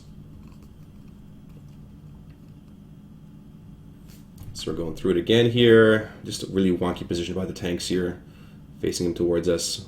But again, you have to watch those breath timers. And then we're going to switch again. Those green puddles are the clouds where they're spawning. Again, you want to always spawn them in a good spot. So we're going to shift everything over back to the orange side. You see Defiled Spirit on 4 people. They all were too close stacked together, so they all have to be dispelled. And I think they're going to get hit here. Maybe they got out in time. Again, spawning our clouds. People were not stacked on that one. There are now 2 puddles. It's less room to move for the next one. But that's pretty much it on a normal. It is a pretty straightforward one. Shades, spread, stack, whatever. For the most part, you can be spread on dragons. there's not a ton of advantage to being stacked in. Again, depending on which dragon. So some of the other heroic abilities, though, I'll go through some of the heroic ones here for you guys. So for some of the heroic abilities, when those guys are up in the air, Terror will do a fear. So when the other dragons are on the ground and Terror is flying, he gains a new ability. He won't be casting the Seeping Fog. He won't be casting Shades of Terror. He only casts these when he's grounded. He will cast Bellowing Roar. So he will fear the entire raid for 3 seconds, which sucks, right? So Sparty, I'm getting feared into a Seeping Fog. Okay, well, fear unavoidable, right? Is Seeping Fog unavoidable? Yeah. Don't position yourself near a Seeping Fog and you will not get slept. With Lethon, he does his Shadow Burst when he's flying, so blows up the entire raid. Watch where you're standing, and it slows you as well. So again, stay spread out when Lethon is up in the air. Corruptions of the Dream. So when she's in the air, when Emrys is flying, when any of her allies die, they spawn mushrooms. Mushrooms, again, explode on the raid, to be careful. Again, you're really spread on this encounter for the most part. And then the last one is Ysond. And, oops, what did I do there? And when Ysondra's in the air, I don't think she does anything different. No, yeah, she's the regular one, the one you're killing. So what questions do you guys have regarding the dragons? So move as a group as if you would like Lich King Frog, for example, with the sleep shit. Yeah, exactly. Move as a group. Especially when Terror is down, when he's doing his ground ability. Right, his Seeping Fog. You want to move as a group. You want to bait those in a good spot. What other questions here did you guys have? Let's see here, dragons. Is it best to have a healer stand in that? I don't know, it's up to you. Because Starks, I know I can do mechanics well, I decided to stand in it. I've got Divine Protection as well. Other classes could also stand in it. I would not have a melee stand in it. I mean, rogues could. There are many little immunities, except when you're having rogue soak or melee soaks from mechanics, they may not be able to reach the boss, so you may as well have a range do it. You know, warlocks with their cooldowns or mages or hunters even might be better to use. Do you place your Jester lock in the middle for easier cleave? We did do that on some of it, yes. So that's more advanced tactics or advanced things where we'd have our warlock in the middle. I don't know if we did it on this one. Was he running? Yeah, Jungle was. Yeah, on this one, Jungle was actually standing in the middle. Maybe I can see him here. He was actually DPSing both dragons and just watching his debuff timers. But yeah, he was doing a lot more damage. You can see the Warlock topping the meters there because of Havoc and that kind of stuff. So yes, in this situation, we did have him there. Is the order every week? See, I can't remember. I know I've talked to my officers about this as well. Does it rotate? I remember doing all the bosses. The thing is, I've done these on normal, heroic, and mythic. I'm confused as to which one it is. Is it the same every time? Is it different? We actually did not face Lethon at all, right? You guys noticed we didn't fight Lethon. He didn't come down at all. I can't remember, honestly, whether it's the same ones or not or whatever. The order changes every week. Yeah, I can't remember. Similar to, I guess, TOC. Remember how TOC would change the PvP battle? Anyway, I can't recall. How much is the cooldown on Renferal's Gathering Clouds? Check in the logs. Here. I'm going to give you my logs. You check and find out if you know how to read logs. If you're not sure, then I'll help you out. Time for the big boss. Yes, Cenarius. And you. What other questions? Will be available through your VODs? Yeah, always available through VODs and YouTube as well. Correct, Pringles. Halfus and Bastion of Twilight. Yeah, like Halfus. That's another great example. Yes, Halfus is another good one. So again, whenever we're looking at new bosses, we try to compare them to old bosses as well. You have a cleave for the win, for sure. Any other questions about dragons? Dragons, I mean, it's dragons. It's normal heroic. It'll be fine. It's not a very difficult one. It'll come down to the tanks and you guys standing in the right spot. That's it. It's not a huge DPS check at all. It's not that bad for healing. It's more of a positional encounter. If you're standing in the right spots, then you will do the right things. Like, you'll not take additional damage. You won't, hurt your healers or your DPS. So just don't screw your raid over. And then, of course, your raid WeakAuras. So let's pull up our raid WeakAuras for Dragons of Nightmare. Let's click our WeakAuras here. And we're going to copy. And we're going to import our WeakAuras right there. There we go. And so you can see here in my, where is it? Sorry. Dragons of Nightmare. So these are my Dragons of Nightmare WeakAuras. The 4 dragon types, you know how many stacks I have, whether I'm being slept, whether I need to spread, whether I'm soaking the, again, I can't remember, if you don't remember names of things, that's totally fine. Soaking the plant or flower. The less damage one is if there's a little horror next to you, the rooted if you're rooted, if the fear is incoming or if you're feared, and then the big burst from Lethon as well.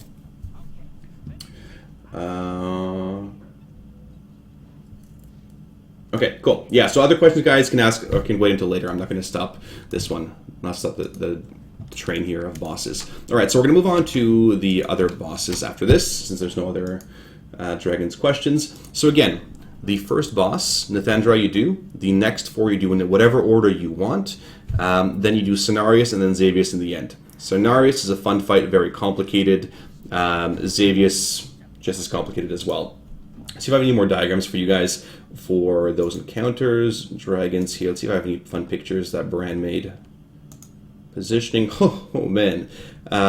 So Bran made some awesome pictures.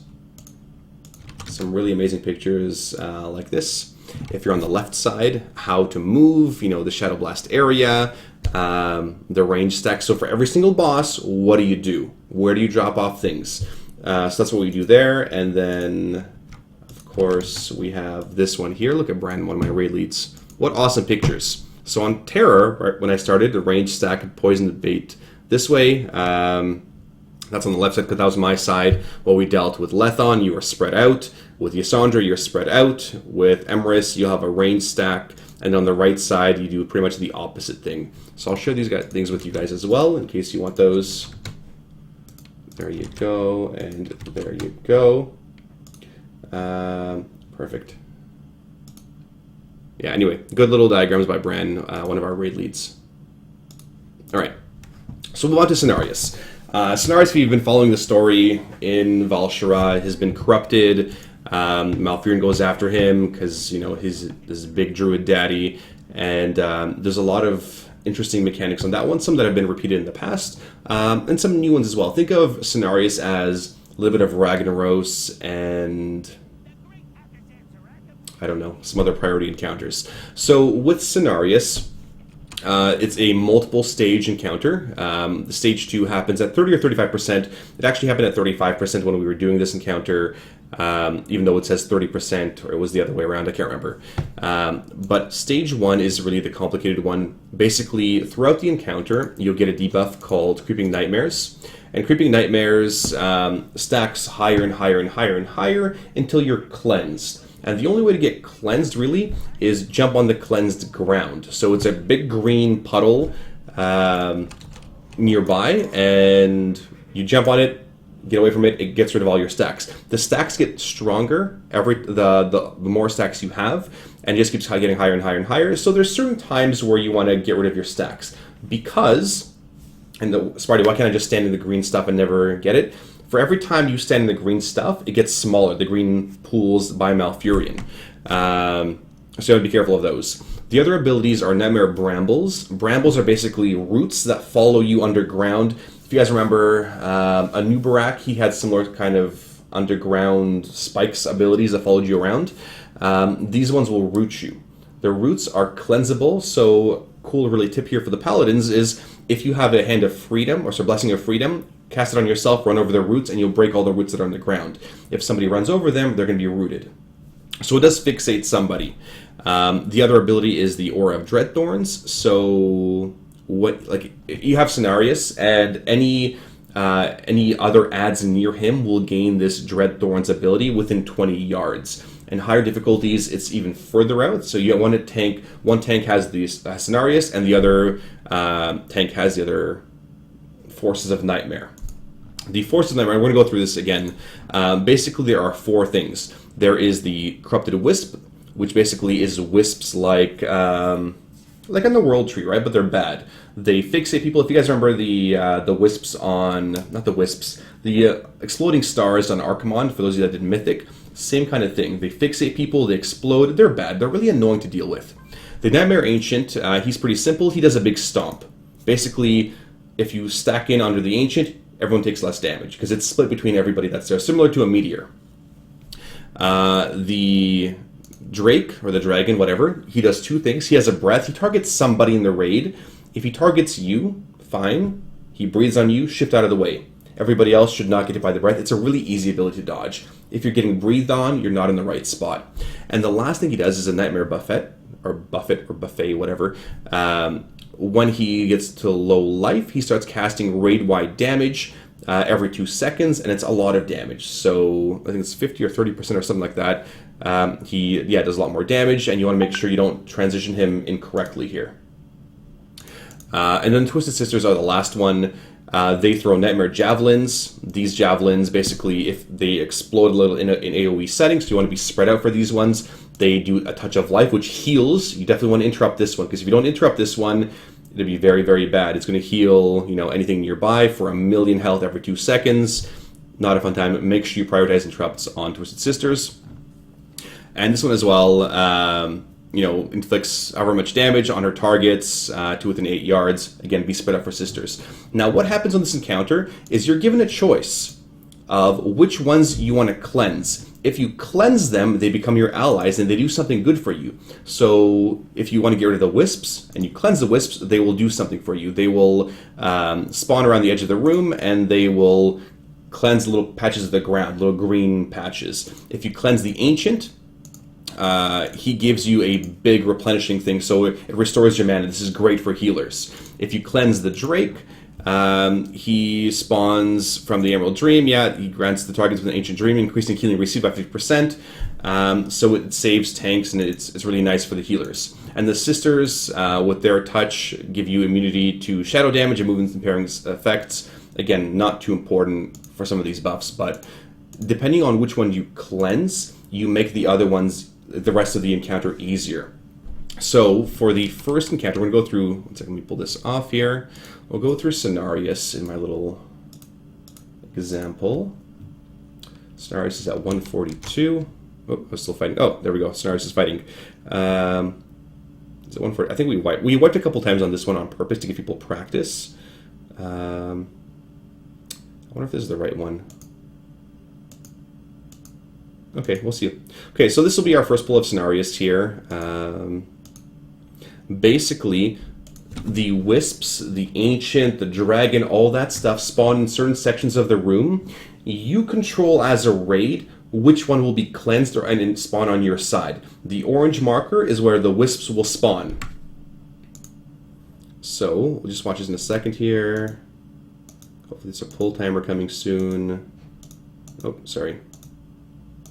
Okay, so we as a raid here are staying stacked on the orange marker. What happens is you're going to have Forces of Nightmare spawning in 2 seconds. That big 3 and that sort of that shadowy looking face on my screen is my debuff. So you get higher and higher and higher and higher. I want to cleanse it above 20 stacks, below 40, somewhere around there. So watch what happens. So here come the Forces of Nightmare. They're going to spawn. Forces of Nightmare spawning. There. Tormented Souls. On here, there is the, across the room, you can't really see this really well, there is the other one that spawns, and to our right is the next one. So there's 3 things that spawn. There's the Ancient, the Draco to our right. We cleanse the Wisps. So these Wisps are on our side now. They're going to be spawning little green patches on the ground. And that green puddle is what I talked about earlier.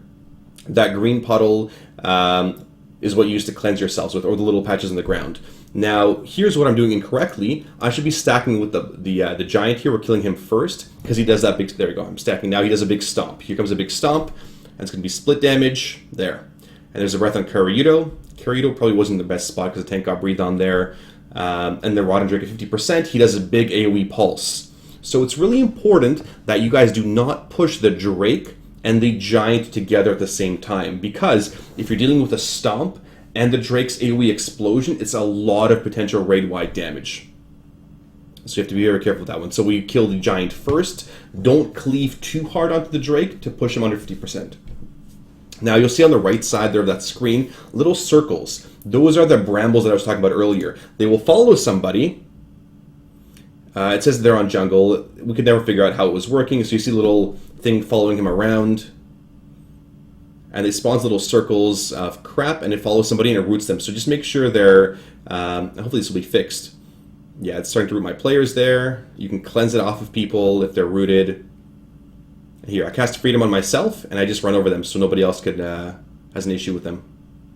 See, I just pop the brambles myself. I do take the damage, but I don't get rooted because I have Blessing of Freedom. So this is round 2 of the Forces of Nightmare. On this one, again, we're going to cleanse the wisps. Again, dealing with wisps is super annoying. That's part of the reason why we're cleansing them. So right over here. So we're going to stand close to it. Wherever the raid is mostly positioned, that is the section that will get cleansed. If you're all spread out, it'll randomly choose whichever one wants to get cleansed.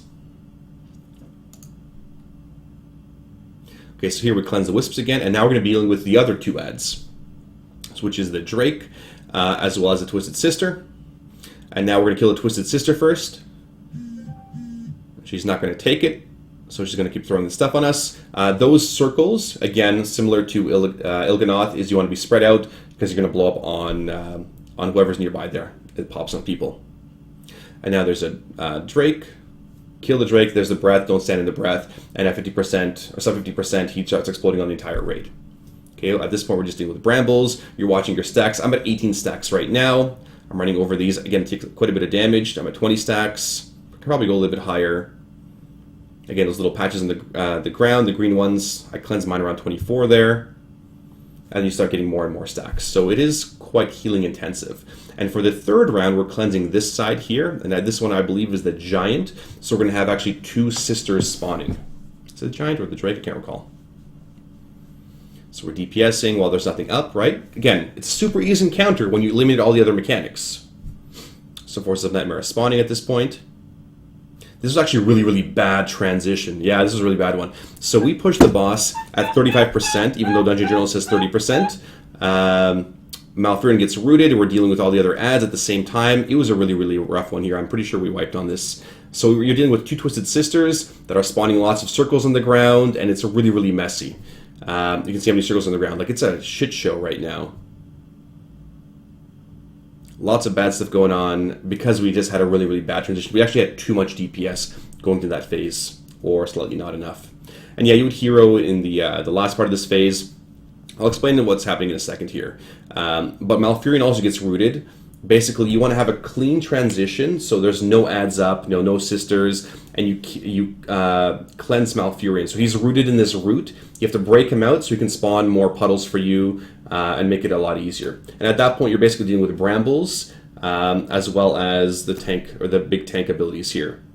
Now, there's actually a couple little tips to dealing with this big ability. I'll go through phase 2 in a second here. So phase 2 of this encounter, there, your nightmare ends. You're still dealing with creeping nightmares. That's the big stack that keeps getting higher and higher and higher. I swear to God. I'm going to bring 2 amazing Mysterious Monks. Okay, just later. Later, not now. Just let me explain Cenarius. So, Creeping Nightmares is the debuff that keeps going higher and higher and higher. Spear of Nightmares is the big tank one. Now, basically what happens, this is a really, really important one. The most important ability for phase 2. The tank gets thrown a spear. It does 4 million damage on normal. That's a lot of damage. The more damage you take from the spear, he spawns a big red puddle. That puddle can get huge, like the size of the entire room if you take the entire 4 million damage.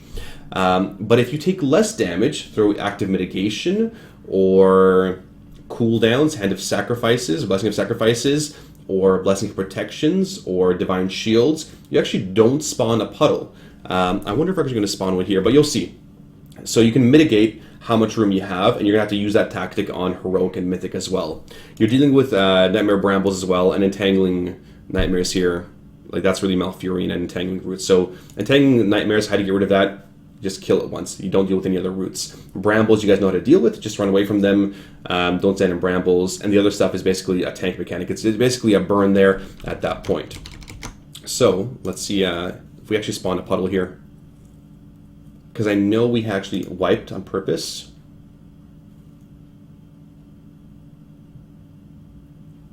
Nightmare Brambles. Yeah, come on. Spawn a puddle. Okay, you see that puddle there? That big red circle? So because the tank got hit really hard, look how big it grows. Like, it's getting big, right? So if you deal with multiples of those over the entire fight in that last phase, the entire room gets taken over. So you have to be we actually wiped on purpose here. So you have to be very careful to not spawn these or make them as small as possible and keep dragging the boss around the room. That's what you do want to do as a tank. As a healer, again, watch those cooldowns, all that other fun stuff. So go through the Cenarius one more time here. Yeah, more subs. Okay. Okay, so we're going to do one more pull here. Okay, so again, starting the pull right here, Forces of Nightmare spawn. We're causing the Wisp to spawn. Pretty sure hopefully we're close enough on this one. Or did we screw up on this one? I can't remember. Yeah, okay, so we got the Wisps on this one. So yeah, so again, the green puddle is what gets rid of your Nightmare stacks. There's the Drake and the Ancient. The Ancient has a Stomp, so to get rid of the Stomp or to mitigate the Stomp, you want to stack nice and close. There's a Bramble happening at the same time. Right now, I should have been stacked on the Drake. There was no reason for me to be spread out like this. Like, no reason at all. Breath on Indy. Indy needs to move, because it's a channeled ability. Ideally, when you guys are standing, don't stand on the side of your tanks. When the Drake exploding, when he's doing his pulsating thing, that's when you would use your Tranks, your Devotion Auras, whatever you want to do. Brambles again. So I have 20 stacks of Creeping Nightmares. You see how the green thing gets smaller every time people run over it? So you can't just stand in it non-stop. So we deal with the same thing here. So we're dealing with Cenarius. There's Brambles again, so I'm going to cast Freedom on myself here, I think. What did I do? Yeah, there's Freedom, and I ran over all of them. You do take damage, but again, that is more room for the rest of my friends and teammates to move. Okay, there is the Tortured Souls, which are the Wisps. We're going to cleanse them again.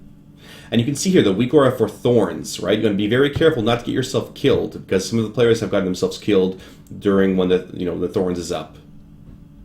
So now we'll deal with the Sister and the Drake. So we're going to kill the Sister first, interrupt her, spread out for her big circles, don't blow up on the raid. You're going to blow her up and then cleave onto the Drake. Once the Drake's at 50%, he's going to do that big pulsating damage again. Here comes the Breath on Roshi. Roshi moves, a little slow there, but moves. And now the dragon is going to start pulsating and exploding on the raid. So that is round 2 of the adds. Sometimes you may want to just keep certain DPS on the boss pretty much full time. Again, it depends on how well they are on switching. So here we're dealing with Brambles still. We're DPSing the boss because there's nothing else to attack, right? Again, the goal is to have Cenarius with no adds up because that is super easy. And again, just watch your stacks. Never Brambles of Cenarius, so he's casting them. And because we already know where these things are spawning, we're being proactive. We are running to the spot of the spawn point of the Forces of Nightmare to make them our little allies. So here's Forces of Nightmare round 3. Here we go, we're spawning this one. This is the Giant. And so you'll see a big, was it the Wisps? No. Was the 4th one? I can't remember. Anyway, so we're going to kill the Sisters here. They're typically marked up, so we know which one to kill first. I hope this was a good pull. I hope so anyway. What was the timer? Yeah, well, I don't know. We might have wiped on this one too. So we kill the Sisters, interrupt them as well. Obviously focus one down, because if you kill them at the same time, there'll be more casts overall, and it's harder to interrupt. So you always focus down targets wherever possible. Right, there's Cenarius. There's a Cleansed Ancient. Yeah, we cleanse the Ancient there. He gives us a big mana boost. We're back to full mana, essentially. We would be back to full mana if we had soaked in it properly. And now we're in phase 2. So this is a clear phase 2. We hero at this point. Right now, Towley has the boss. So we're spamming heals on Towley, on Brand, who's got Brambles on her. Where's the first spear? I don't think it has the spears marked right now. There's his first spear casting. Towley, I believe, bubbled himself at this point. Yeah, Towley bubbled himself for the very first one. No puddle spawns. Okay, next one, it'll be, I think, Psycho using Blessing of Protection. And you just, that's basically it. Like, it's a pretty simple encounter in that last phase. Did servers die? Oh, sorry guys, stream privileges. At 23 stacks, again, so watch your stacks until you eventually, kill Cenarius there. Anyway, good. Did we wipe here on this one? I can't remember. Let's find out here in a second. 2%. No, I think we killed it on this one. Yeah, we must have. Oh, maybe we didn't. I guess we didn't kill on this one. Yeah, we did one more attempt. And the final attempt was when we actually killed him. And I think on the final attempt, let me see here. Yeah, Drake. Yeah, same kind of stuff here. So it's a pretty straightforward encounter. Again, positioning is important. You know, prioritizing your ads. I've got a couple of really cool diagrams for you guys that I want to show you on Cenarius. Where is he, Cenarius? Cenarius. And the order to kill things in. There you go. So here is image number 1. So this is really easy if you know where to cleanse them. So if the boss is at the blue marker, you cleanse, you know, basically the first cleanse, second cleanse, third cleanse, that kind of stuff. Where is it? There. I'm going to zoom out here for you guys. If this is where the boss is positioned, these are the different markers, where they spawn, that kind of stuff. So the first cleanse is at orange. The second cleanse is at star. The third cleanse is at moon. For the first set, it's the ancient and the first drake. So moon and purple spawn. For the second set, it is the dryad at yellow and the drake at purple. For the third set, which we're cleansing at moon, you're going to spawn a dryad at yellow and a dryad at skull. That's where the ads are spawned. It is fixed positions. It makes it super, super easy.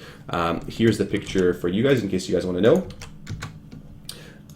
And then the next one is, this is another really cool picture that Brand made. What a great raid lead. Again, the kill order. All right, first set of ads, second set of ads, third set of ads. This might be something you guys want to know. So here is the kill order. It makes it really easy for you guys. And then we have, what other picture do we have here? How to rotate the boss in that last phase is like this. Essentially, you know, how you're pulling him around. Our Photoshop skills are amazing. So there you go. Those are the different diagrams and everything else for the boss. I've been teaching from BattleNet. Okay, we're going to stay online for now, wherever possible. Okay, any questions about Cenarius?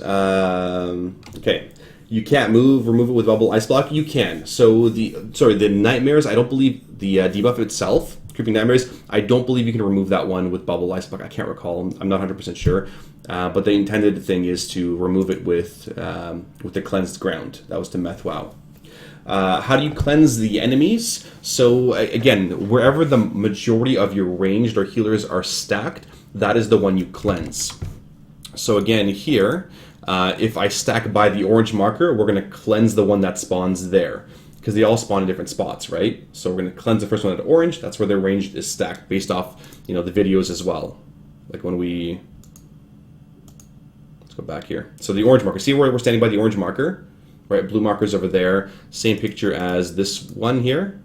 We're by the orange marker. We're going to cleanse this one first. We are controlling how the fight goes. That should answer your question.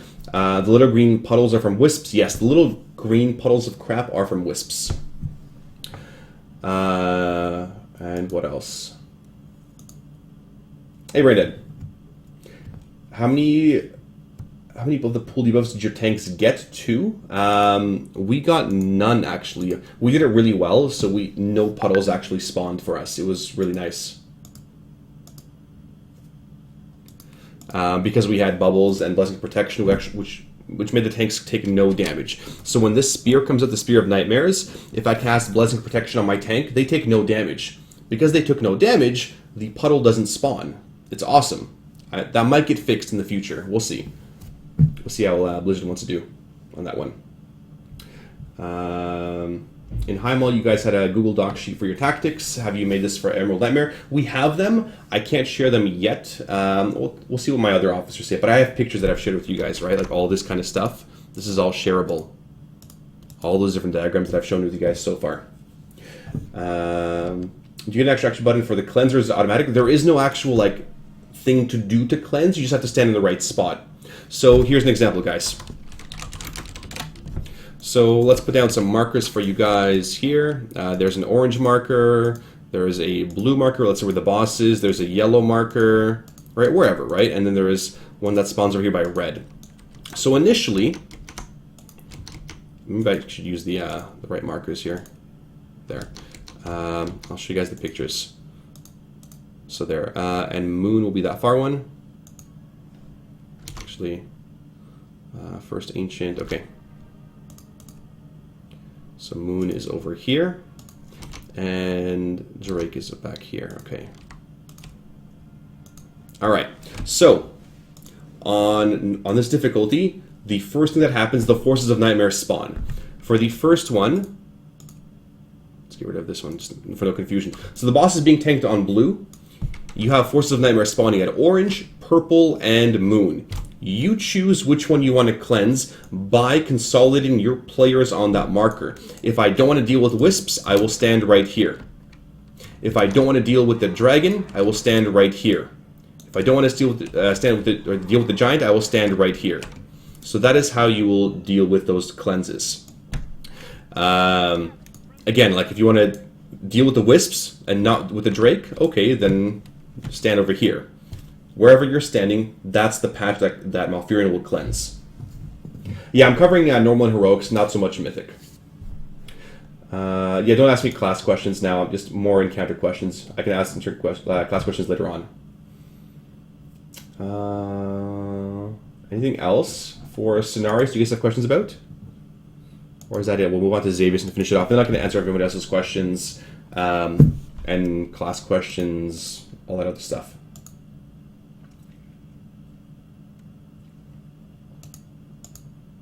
Okay, alright, so let's move on to Xavius. So, unfortunately, I don't have a Xavius video for you guys, but good guy Braindead actually tested it for us, or still has a video for us. So, Xavius is the last encounter in Emerald Nightmare. He's similar to Cho'Gall, where there's different corruptions and different things happen the more corruption you have. The goal of the entire encounter is to minimize the amount of corruption you get over the encounter. One of the cool things that happens is this dream state. Where is it?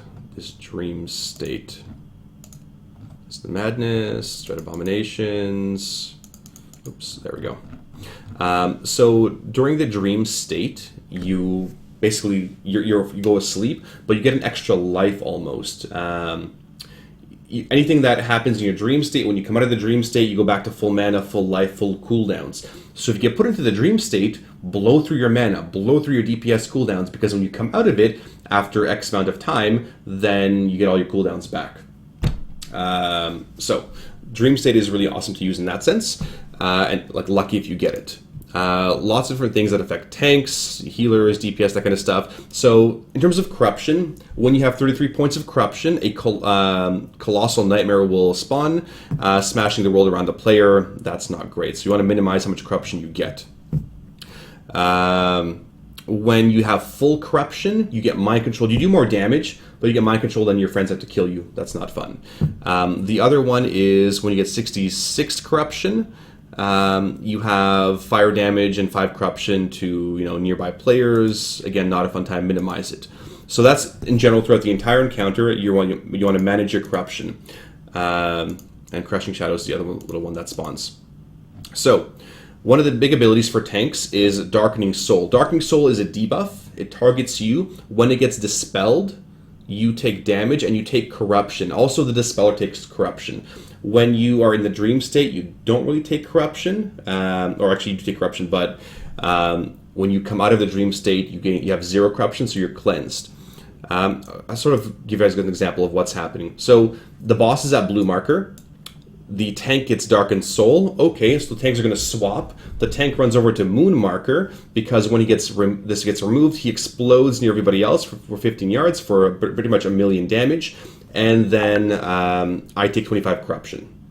So whichever healer it is. The healers that should be dispelling are the ones in the dream state, not the ones that are not in the dream state. And the Dark and Tainting, the player dispelling it, yeah, there you go. The Speller and the player dispelling takes corruption damage and some more damage there. Nightmare Blades is the other mechanic that happens in Phase 1 and Phase 3, and basically it targets 2 players, and it cuts right across the entire room, doing a lot of damage to you, and it knocks you back. What you want to do is position the Nightmare Blades in a good spot. So, if, let's say, the range is standing at purple marker, and the moon marker is where you dispel, what you want to do is have 2 markers, let's say green and yellow here, for the Nightmare Blades. Since the Nightmare Blades go across the entire room, if the melee are over here and the ranged are over here by the purple, they will not get hit. So we're cutting the entire room in half. You'll see that in the first phase and the last phase of the encounter. So we have 2 positions, targets 2 people, it cuts right through.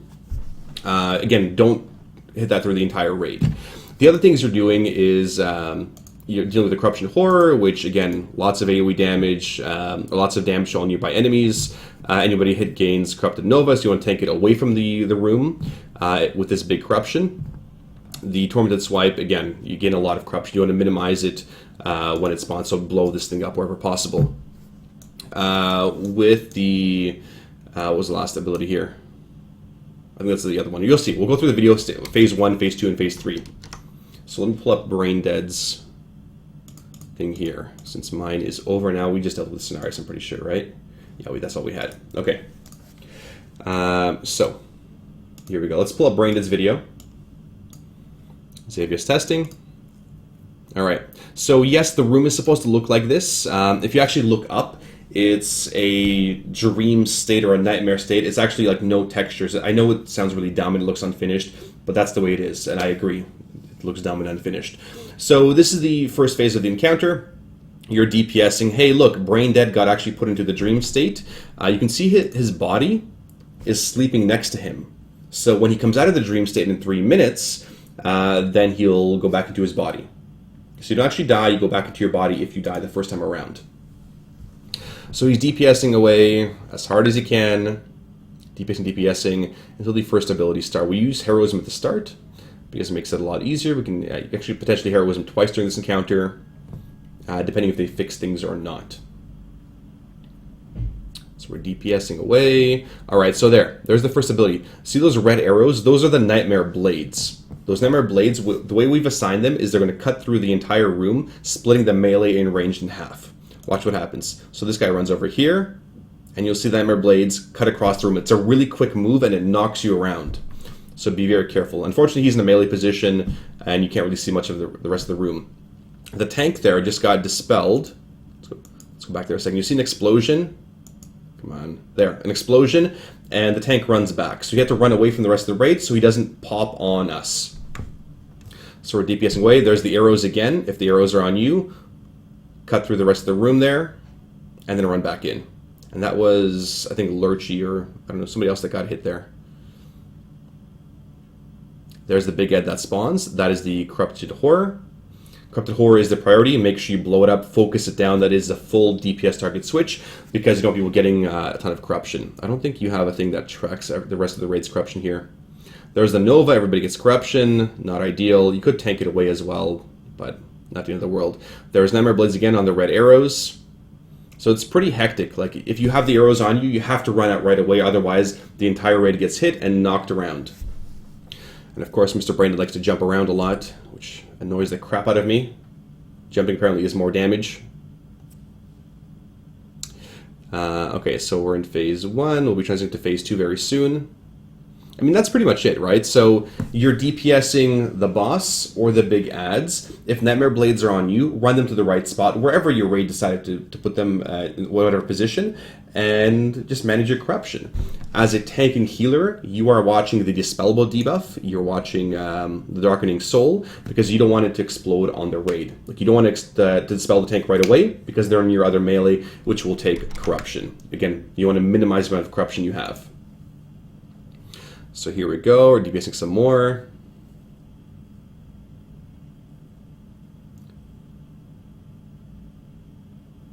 Just keeps jumping forever.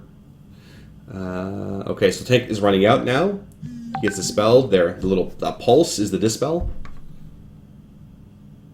And see, all those little Zs or Zs are the guys sleeping. All right, phase 2 now starts.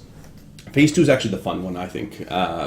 Phase 1 is really simple. Phase 2 is a lot better. Phase 2, the new big ability is Corruption Meteor. So it's a meteor split, damage as well as corruption split. Does 40 corruption on you. That's a lot. So you have to split it between everybody else in the raid except for tanks. Because tanks are already getting a ton of corruption already, you want to make sure they don't get a lot more corruption. So minimize how much they're getting, split it between the entire raid, and not the tank. So at this point, everybody could pretty much be stacked in. In phase 2, there's also no more Nightmare Blades, which is nice. So you can all be stacked in, not much movement to be done. He does Blackening Soul, which again is a dispellable thing, but this time it does not dispel on the entire raid. But the tanks have to just realize when they're swapping or doing their tank swaps here that they don't take the additional 150% extra damage, or it doesn't like stack. So yeah, dispel it, and Dispeller against 25 corruption, suffer shadow damage. So the people with the healers with the dream should be dispelling that one.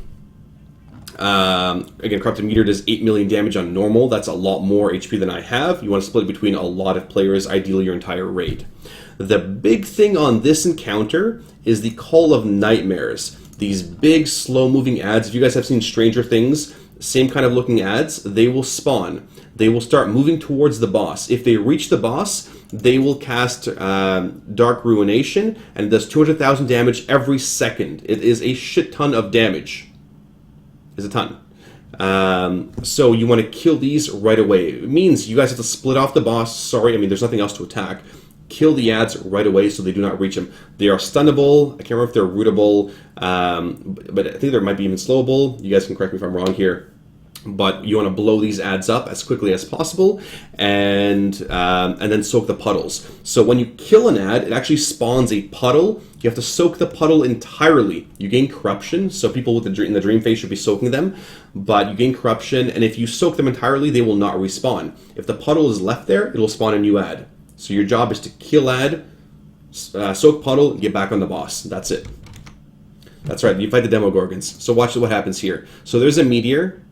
On the far left side, there's an Inconceivable Horror. You see the nameplate spawning? There, they start walking towards the boss. And they start there. You can interrupt them, do whatever. There's a stun.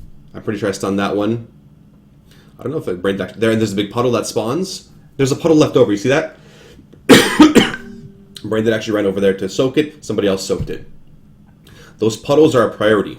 There's a meteor. It should be dropped over the rest of the raid here. There's a puddle on the far right side by the X there, if you guys saw it. There, now the puddle's gone. Somebody soaked it. So the goal at this point is DPS boss. If ads spawn, stop them, slow them, whatever. Kill them. Blow them the hell up. They even spawn really close to the boss here, as you can see. There's Inconceivable Horror. Well, there's a puddle being soaked. Thank you, Braindead. And of course, the Creature of Madness from High Corruption is spawning as well, so we want to focus that one down too. So we're killing. Meteor needs to be dropped in. That meteor wasn't dropped in a great spot because Braindead didn't get hit by it. So people should have been stacked a little bit closer for this one. There's Inconceivable Horrors again, getting blown up, our melee running to them, and you soak that puddle. You take corruption, takes a little bit of damage, but again, you don't want to be killing them, and that's me soaking one there too. So you want to make sure you don't have any of them respawning. There's a meteor on Braindead. Let's see what Braindead does. He does the right thing here. He makes sure that the melee get hit, the range get hit, but the tank does not get hit. That is the right move to do there. He's still jumping around. Yeah, I know. And now, as the last phase, we're finishing off the Creature of Madness here, so he's attacking the right target. The last phase will start shortly. And the last phase is pretty simple as well. You will not be dealing with certain mechanics. Oh, the other one I forgot to mention here is a tether. The tether is... Where is it here? The tether is... Where are you, tether?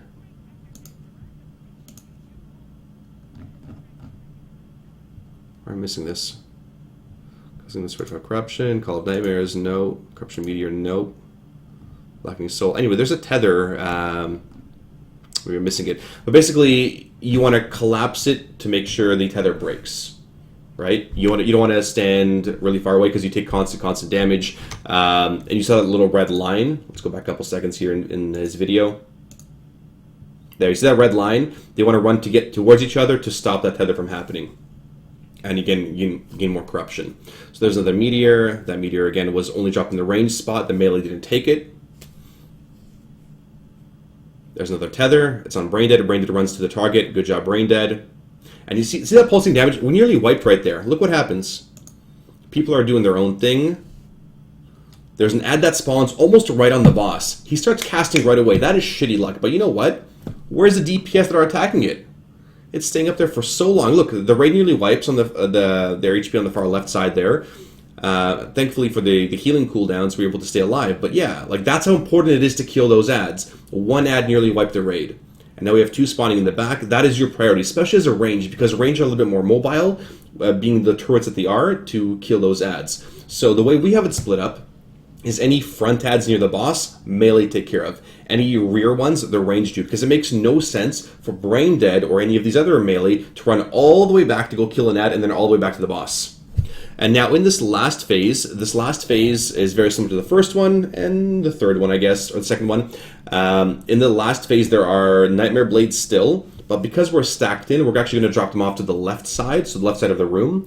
There's these big tentacles that spawn. They're more of a soft and rage mechanic. Don't worry about DPSing them down so much. Just focus the boss. At this point, you could also Heroism down. And then you're dealing with, yeah, we're finishing up those puddles there. And where are we looking at? Stage 3, World of Darkness. So you're dealing again with the tank debuffs where you have to run out. Dealing with Nightmare Blades, Nightmare Infusion again, Corrupted Meteors. Meteors are the only big one. And then Tentacles are spawning, right? Nightmare Tentacles, you can't really do anything about them. So you could kill some, but they keep respawning. More of a soft rage mechanic there. But the only new thing is their Meteor, which was copied over from Phase 2. So let's watch this one. There's Tentacles. Nobody's really attacking them. We should all be stacked in at this point. Hopefully they stack in. Hopefully. We'll see. So Meteor, yeah, Brain Dead takes a step back there to soak that Meteor. Good. Everybody, I think at this point I'm yelling at everybody to run in because there's no reason to be out. Nightmare Blade, see the red arrows? They run to the left side now. Oh, that was a really bad one. That was a terrible one.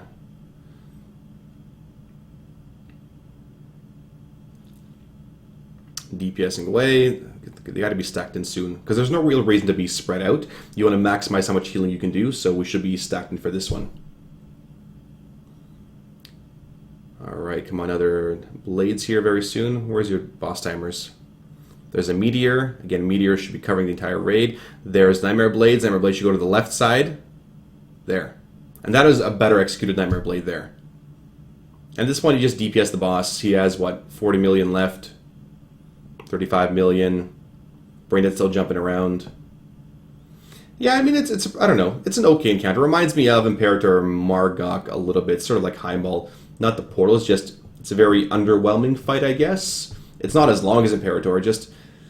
It's okay. I don't know. I thought Cenarius was a lot more fun than this one. This one is a very simple encounter. And the textures make it really, really boring. So there's that. In terms of WeakAuras, again, we do have our WeakAuras for Xavius. Let's pull up our Xavius WeakAuras. Again, WeakAuras are here. So we will click on Xavius. Paste bin.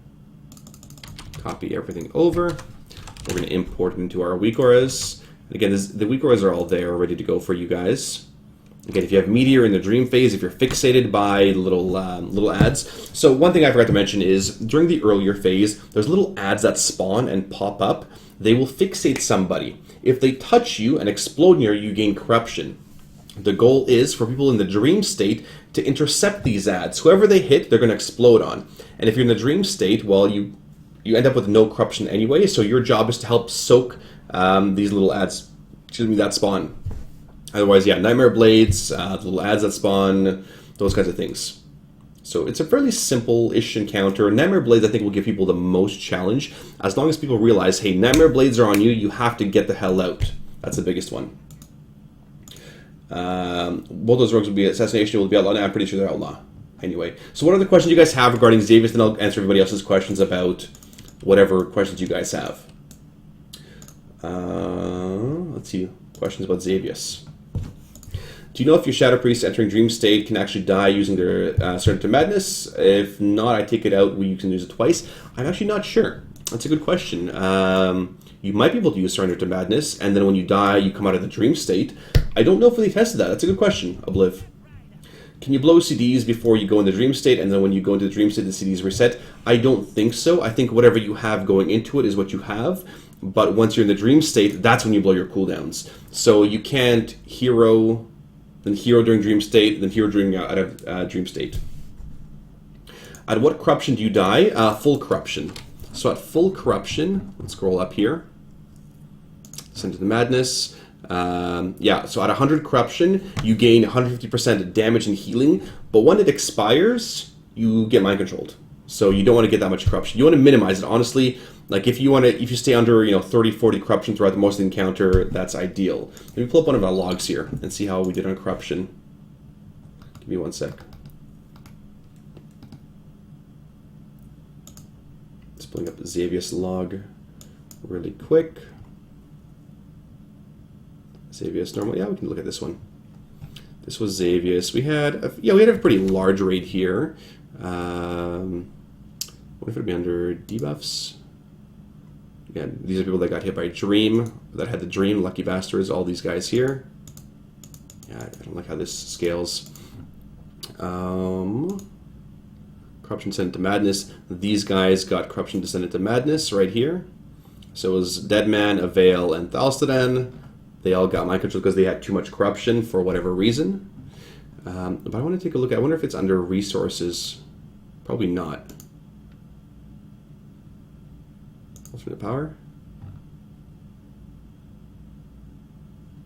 Corruption amount 0. Let me try to pull it up here.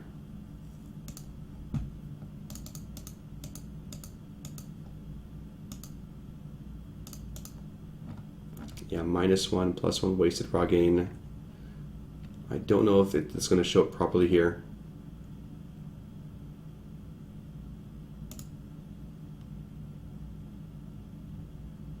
I'm a casual, normal, heroic raids at most. Probably wouldn't matter what spec I play. It doesn't matter. Honestly, you play whatever you enjoy. Exactly.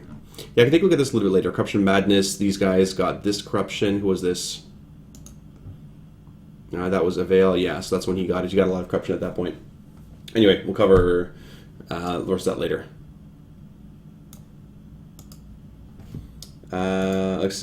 What else? What other questions you guys have here? Damn, those DDoS attacks. Yeah, I don't know. While you guys are talking about DDoS attacks, I'm totally fine here. Actually, we'll do some world quests in a bit. So what are the questions about Xavius? That's pretty much a rundown of all those encounters. The big thing is prep, right? Making sure you've done enough prep for those encounters. You're ready to go. You've done the research. You sort of know the mechanics.